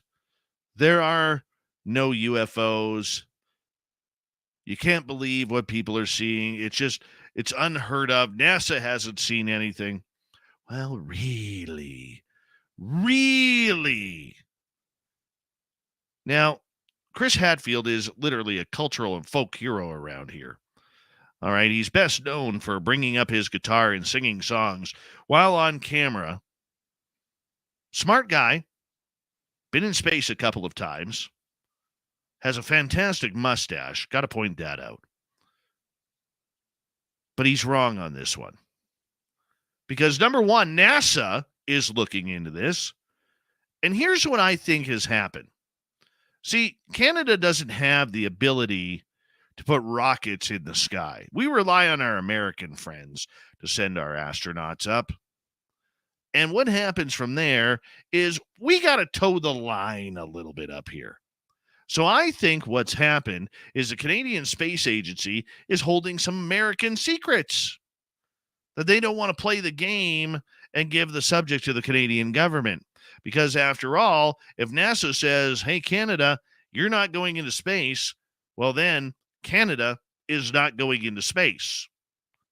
Therefore, they have no choice but to play the lying NASA game where they are absolutely stunned and dumbfounded that there's UFOs out there. Because NASA is too proud to announce to the public that their astronauts from the Gemini program on up right through to SpaceX today have all encountered things. That all of their, or near all of their rockets have been followed by anomalous objects that could be from another planet or civilization. No, Bill Nelson, the executive director and former astronaut himself, won't give up the goods. He's playing stupid to the public. Hey, Bill, when are you going to open up your closet? Just wondering. Wondering when that's going to happen. No, the Canadian government, in their quest for information, this is another flaw, will be looking into the NASA report. Now, I have talked to my sources, not like I have any pull, but I have actually talked to my sources, and I said, are you kidding me? Why would you take advice from a group that's lying to the public? Do you think they're not going to lie to you? Now, obviously, as someone with zero pull in this, trying to talk to sources who have people who have pull, it's a losing prospect. It's a losing game. But I find that dangerous because if that is the case, NASA is affecting two countries in their quest to understand what UFOs are all about and whether or not they're here. The other point that we want to hammer on over this point is it's good that there is progress being made. It's good that this topic is being talked about. It is great that more and more people are paying attention to what is in the sky, because the mainstream has been the biggest nemesis to the UFO story right through and through. Never mind the media. No longer are people laughing at people who seen UFOs. No, the tinfoil is spread everywhere now. Even dogs and cats are wearing tinfoil hats in case the alien invasion comes and tries to scramble their little brains.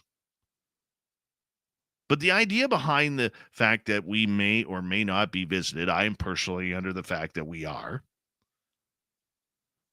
The misinformation that is coming out is also something we do have to be aware of.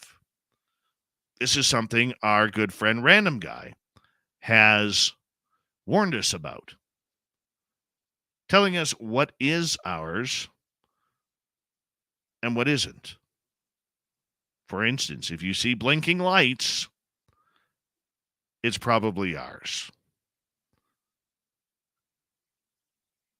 Just an example. And it's something that we need to pay attention to. But the good part about it is more people are looking up in the sky. More people are paying attention to it. And when they learn that just because you see a stream of lights going across the sky, it's not UFOs, it's actually Starlink. Once they get to realize what Jupiter looks like, or Venus, or Mars, or constellations like the Big Dipper, or Orion, or Cassiopeia, they will soon know what is really cool in the sky, what looks anomalous, what looks like a satellite, and what doesn't. Looking up is our best interest, and they want those reports. And the more those reports come out, the more people are paying attention, the more we're able to maybe identify what is a UFO and what is not. I just think it's interesting that we are getting that attention, and that attention is something that is much needed for what we do. But I do believe that there is a disinformation campaign going on. I haven't put my finger on it yet.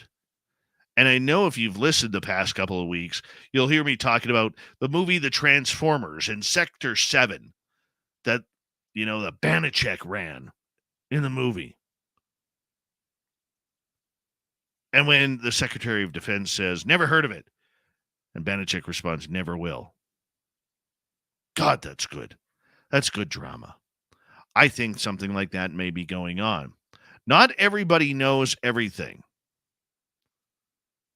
And I don't know whether or not there's crash retrievals. I don't know whether or not Holloman Air Force Base video happened. I don't know if Eisenhower met aliens. I don't know what the Phoenix Lights were. I can only assume, just like you can. And to me, it all looks alien and UFO. But there are many out there who believe that maybe it isn't. That maybe this is a story that isn't as big or wide-eyed as we believe. The people who have experienced the phenomena already know. People who have recorded landings, seen landings, had extraterrestrial contact. That is a massive, massive move towards pushing this story and keeping it going. But we know the government isn't out there because they're still segregating UFOs, or pardon me, UAP from extraterrestrials. That debate will continue for a number of years because we're not ready for aliens. No, we are not. But what is the script? This is where I'm confused now.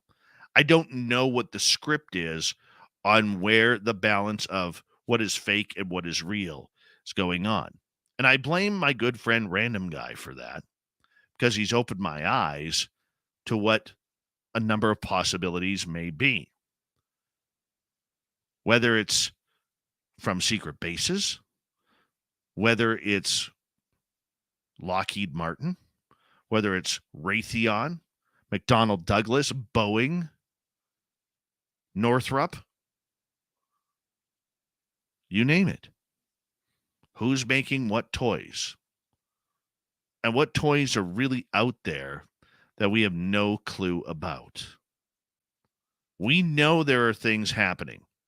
We've heard the stories of things happening. And even Random Guy himself will tell you that we need to watch the water a little bit more. Not mountains opening up, not craft flying into volcanoes, or over shopping centers or raceways. It's not balloons. It's not China. There is a UFO problem out there. Problem is, what the hell is a UFO? I want to know. I know personally what I have seen. To everybody else, it'll be anecdotal. But I know what my eyes have seen, and I know what my brain has thought.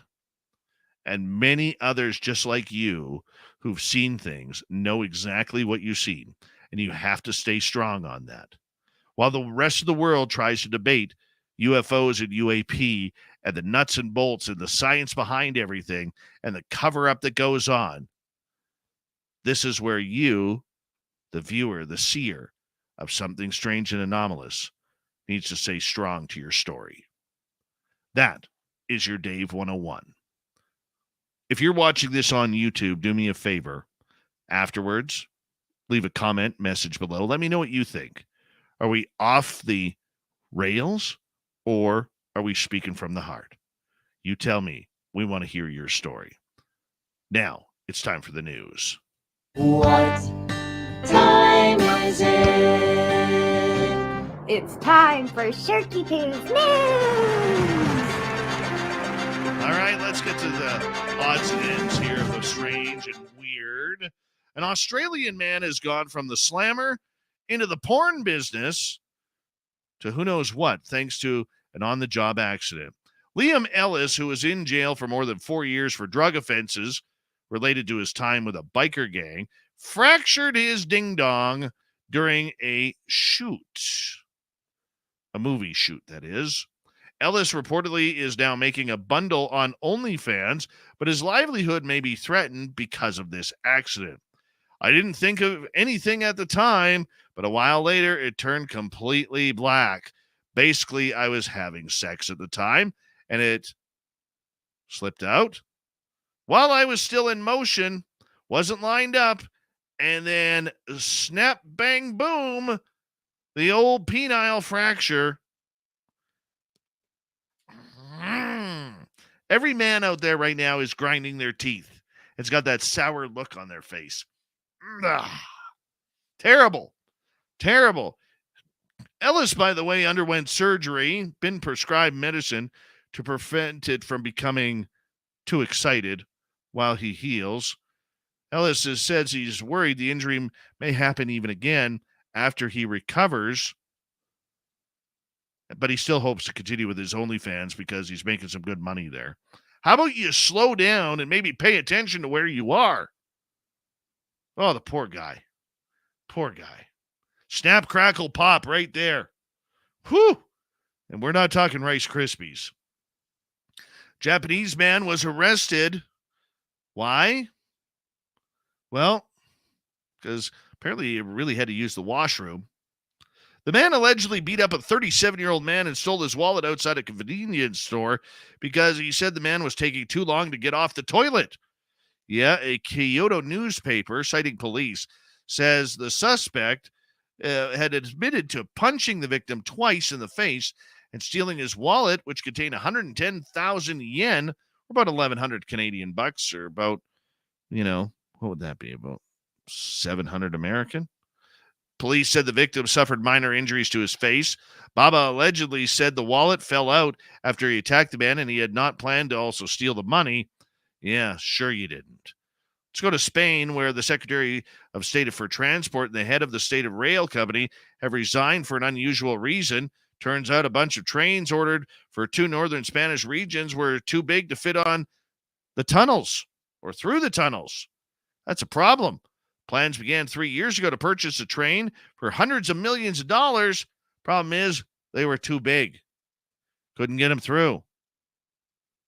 Vanderbilt University officials have been ripped for using ChatGPT to write a consoling emails to students following the mass shooting at Michigan State. The officials, administrators of Vanderbilt's Peabody College of Education and Human Development, had to apologize after the email that noted in small print at the bottom that the message was a paraphrase from OpenAI's ChatGPT AI language model personal communication. Honestly, how big of a jerk do you have to be to use ChatGPT to say, I'm sorry for what's happened at your school? Think about that for a second. Who does that? Royal Canadian Mounties are reminding the public that 911 is only for emergency calls. Why? Well, apparently, in my mama's hometown of Steinbach, Manitoba, a lady called to complain to 911 to send the police down because of the length of the drive-through line at the new Burger King. Mounties took to Twitter to call out the non-emergency call that came in. We realize that you aren't you when you're hungry, the police said, but this is not a valid reason to call 911. We definitely want to raise awareness about people not using 911 properly, said Manitoba spokesperson Tara Seal. We don't ever want to discourage anyone from calling if they need help, but we also want people to be a little self-aware in terms of what they need that immediately calls for police assistance. We thought it was tongue-in-cheek, humorous way to drive home a really serious message, which is only reason why anyone should call 911 at all. Who does this? It's a burger joint. It's brand new. By the way, I wonder if it's near my grandparents' museum. I don't know. But great-grandparents, that would be. Either way, if the drive-thru is too long, pick somewhere else or wait till later. It's that easy. Thank you to everyone participating in tonight's show tonight, including Super Duke and Glen Jackson, our guest. What a fantastic show of cryptids tonight. Love that stuff. We got Mr. Ron Bumblefoot Thal rocking in the background with Little Brother is Watching. Bumblefoot is the official music of Spaced Out Radio, rocking us in and out of every single show. Get your horns up for the guitar god himself. Special thanks to everybody listening in at home, at work, in your cars, wherever you may be. Thank you to everyone in our chat rooms tonight. YouTube, Twitch, LGAP, Facebook, LinkedIn, Spreaker, the Space Travelers Club, and on Twitter at hashtag Spaced Out Radio. I know you're out there somewhere. Remember, this show is copyright by Spaced Out Radio and SOR Media Ventures Limited. Thank you so much for choosing to share your evening with us, because together, my friends, we're watching. We own the night. Mr. Bumblefoot, we need a favor. We need you to take us home.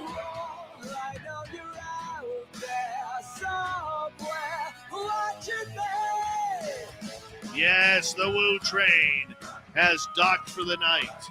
But soon, my friends, we shall ride again. Your seats are always available.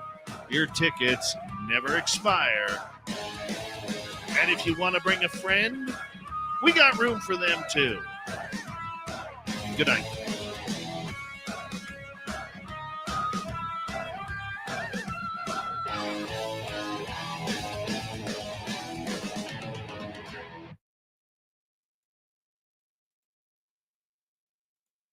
Good times, good times. Woo-wee.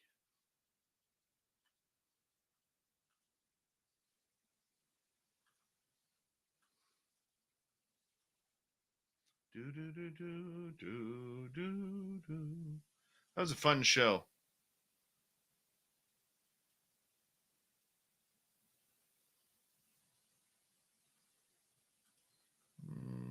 There we go.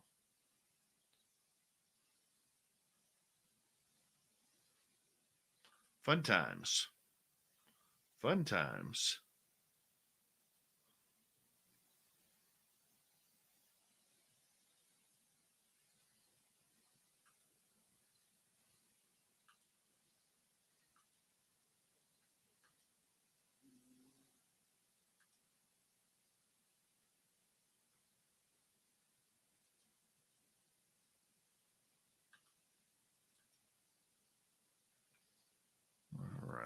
2 seconds here, PayPal.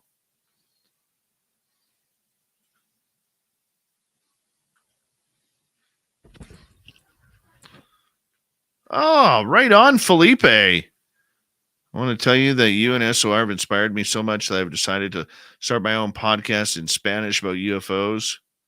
Good for you, Felipe. Good for you.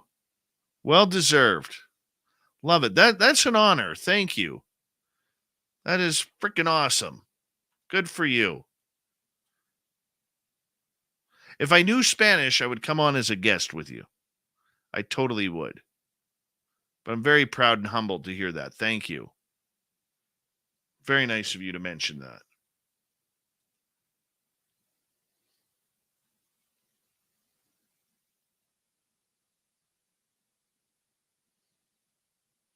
It's freaking awesome.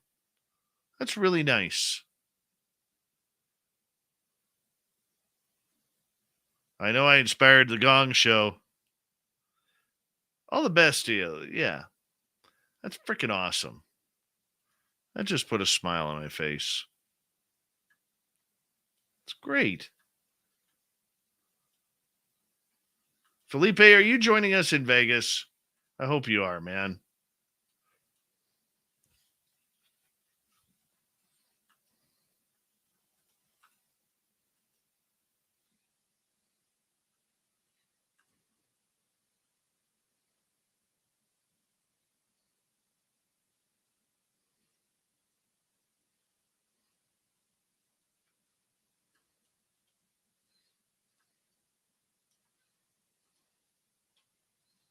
What did I have for dinner tonight? What did I have for dinner?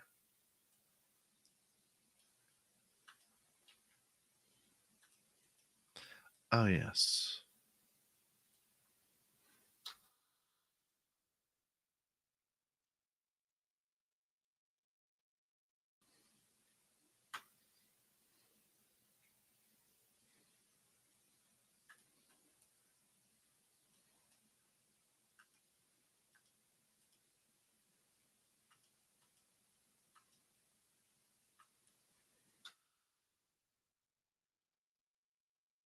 Damn bugs. Chris Mo, how are you?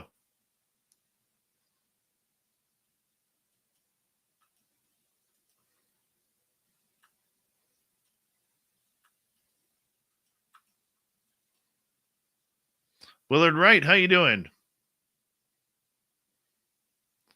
Hold on here. I'm a little busy right now, Willard, because I have to edit the radio show for my radio audience.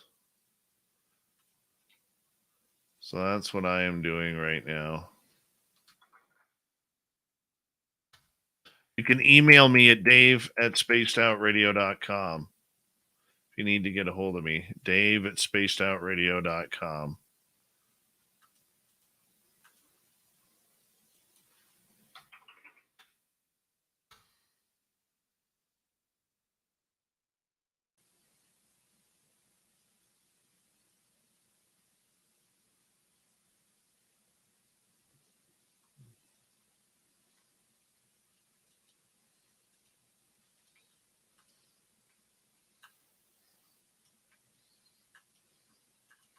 I may have to jump up here for a second and take my dogs out.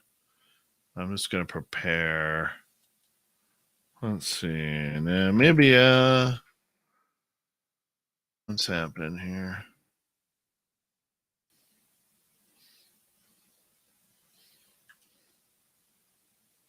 Oh, zebras. Yeah, I'm just going to quickly run and take my dogs out because I can hear them scratching the floor upstairs. I don't want any accidents to come on out here. Because then instead of going to bed, I'm cleaning up dog messes. All right. You guys watch that for just a minute or two. I'll be right back as quickly as I can.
Sorry about that. My puppy just got a little away from me. All right. Leave that up there. How we all doing?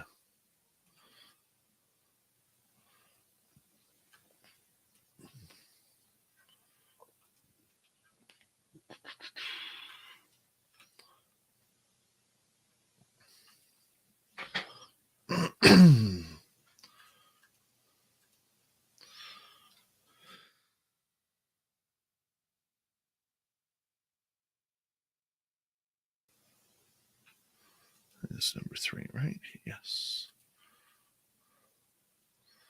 All right.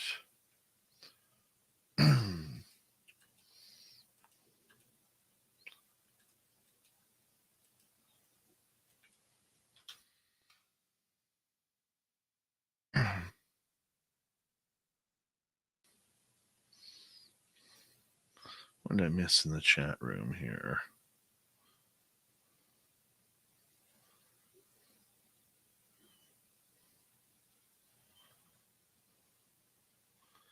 Yeah. Oh, thank you, Larry. Great comment. Thank you. Appreciate that. I'm glad you enjoy. Glad all of you are here. Makes it fun.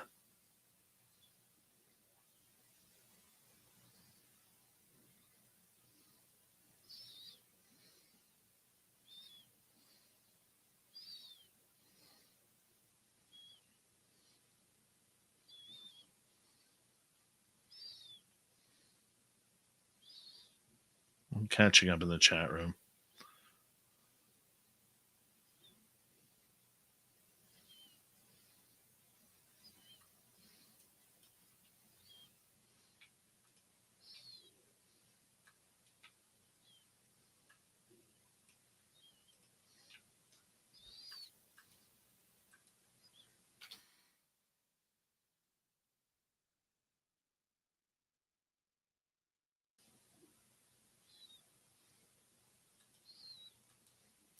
Bus it, Hadley. Hop on the bus or the train. We need you there.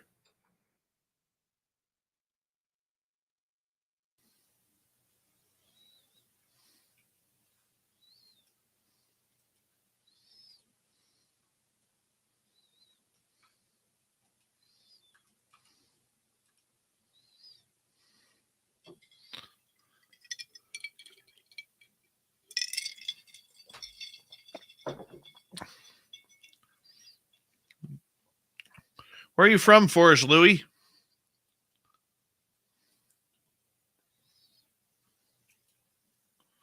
Oh, goodness.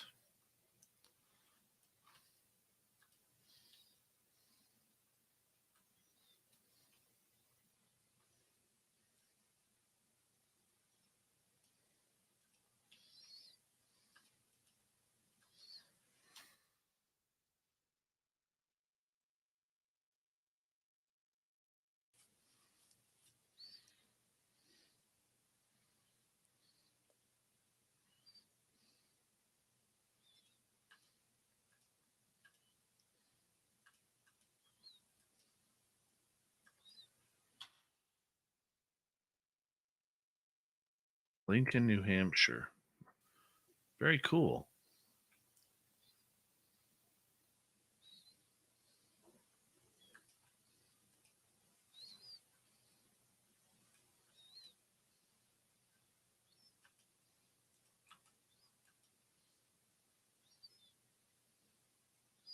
Mountains are so thick with snow around here right now, too.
171 watching. Doesn't mean everybody's in chat. I always wonder how many of those 171 are sleeping right now. They fell asleep to us. I always wonder about that. Tomorrow, NHL trade deadline. For those of you who care about hockey. And, oh, God, I can't wait. It's like Christmas.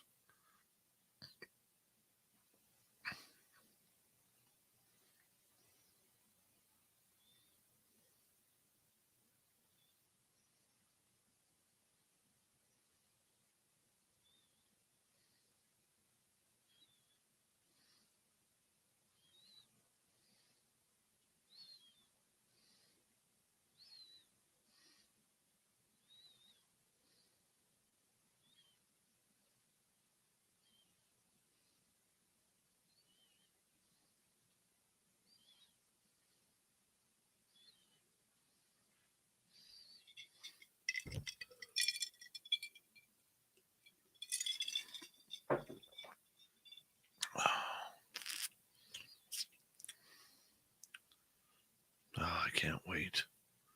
God, I love trade deadline day. Just makes me happy. Just makes me happy.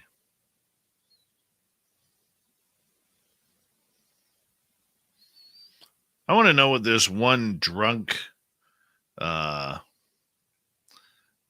wildebeest is doing over on the side there. Watching all the zebras. Refuses to even look at the elephants. Let's see if we can spice this up a little bit. That's getting a little boring. See what's happening at Tao. Oh, look at all the elephants here. Holy cow, look at all the babies. Wow.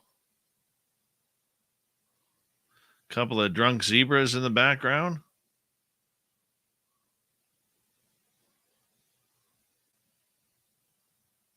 Holy cow. Bunch of newbies in here. Never seen this many elephants at Tao. This is right on.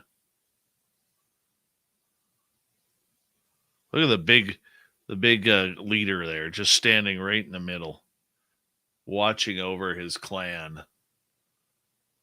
Big bull just waiting for some lion to get stupid.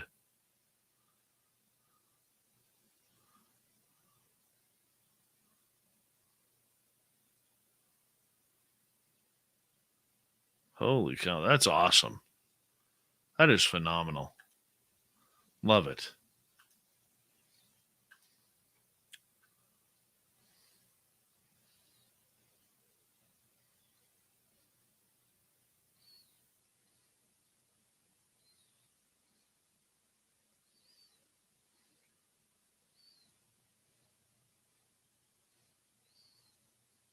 I could be Deb from SAC. I could be.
A big bull there. He just waiting for a fight. He's waiting for a random guy to show up and go at it. That's what he's waiting for.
Look at how the bull just towers over them.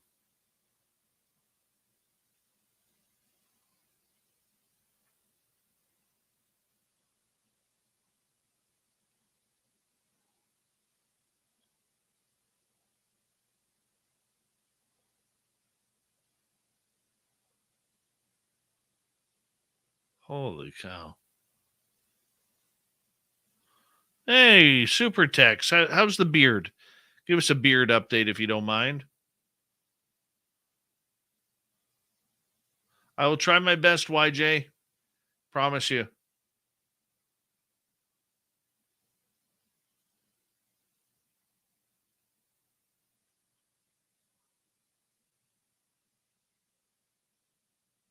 It's a lot of elephants. All right, let's see what else is out there. I'm all curious now.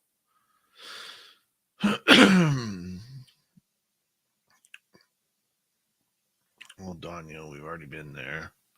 Let's go to Rosie's Pan. Rosie's Pan used to be so good. Now we got nothing.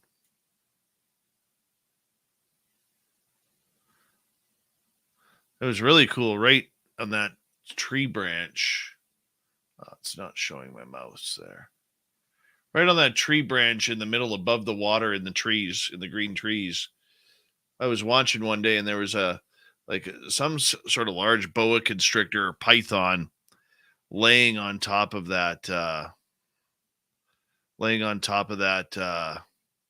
log, and a hornbill bird came swooping on down, landed right on the snake, and the snake just attacked it and ate it right there. It was awesome.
Come on, you sons of guns. Finish up here. That one's done. That one's done. Upload this one.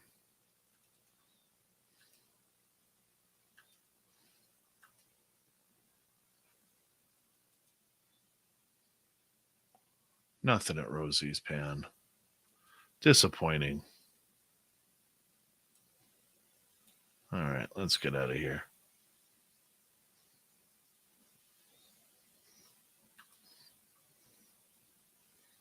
We have a duck. Nice. We have a duck.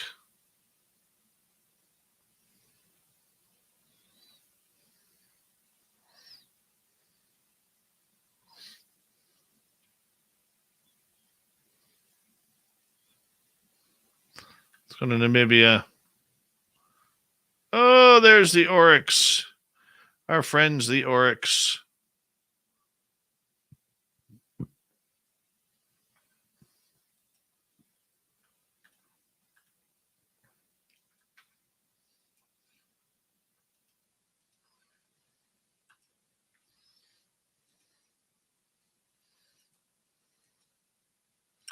Tomorrow night on the show, R. Keith Andrews is back for the ET Connection, which will be fun. Always is with Keith around here. NHL trade deadline is going to be fun.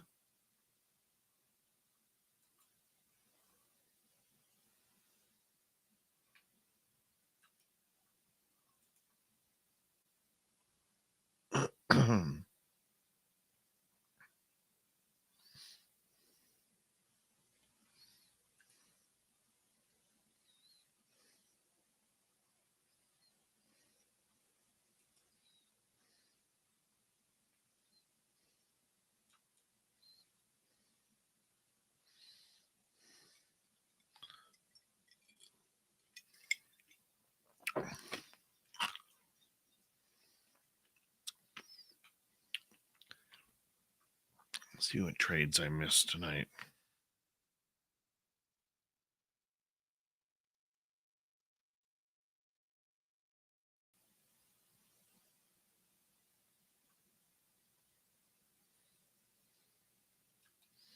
Trade tracker.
That one's done.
Oh, nice. Yeah, you'll have fun with Danielle. She's brilliant. Absolutely brilliant. All right, guys, I want to say a big thank you tonight to Derek, Larry, Amy, Louie ×2, and Simon for the amazing super chats. Very much appreciate the love and support, guys. So thank you so much. Tomorrow night on the show, our Keith Andrews will be here to take us along the woo train and get into all the weird alien stuff that he gets into. It's going to be a fun night, as it always is. And I want to remind you guys that if you haven't already, I know you heard me and probably getting sick of it, but I will be in San Francisco in a couple weeks' time at UFOCon 2023. Love to meet a bunch of you down there. If you can't make it there, come join us in Las Vegas, May 19th through 21st at the Golden Nugget for the second annual Vegas Fan Party. On that note, we're going to say goodnight to all of you. Don't forget to hit subscribe, ring that bell, and follow us on the social media outlets. We'll talk to you all soon. Take care.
Stay healthy, my friend. You too. You need bail money, give me a call. Always, Dad. Take care. You too.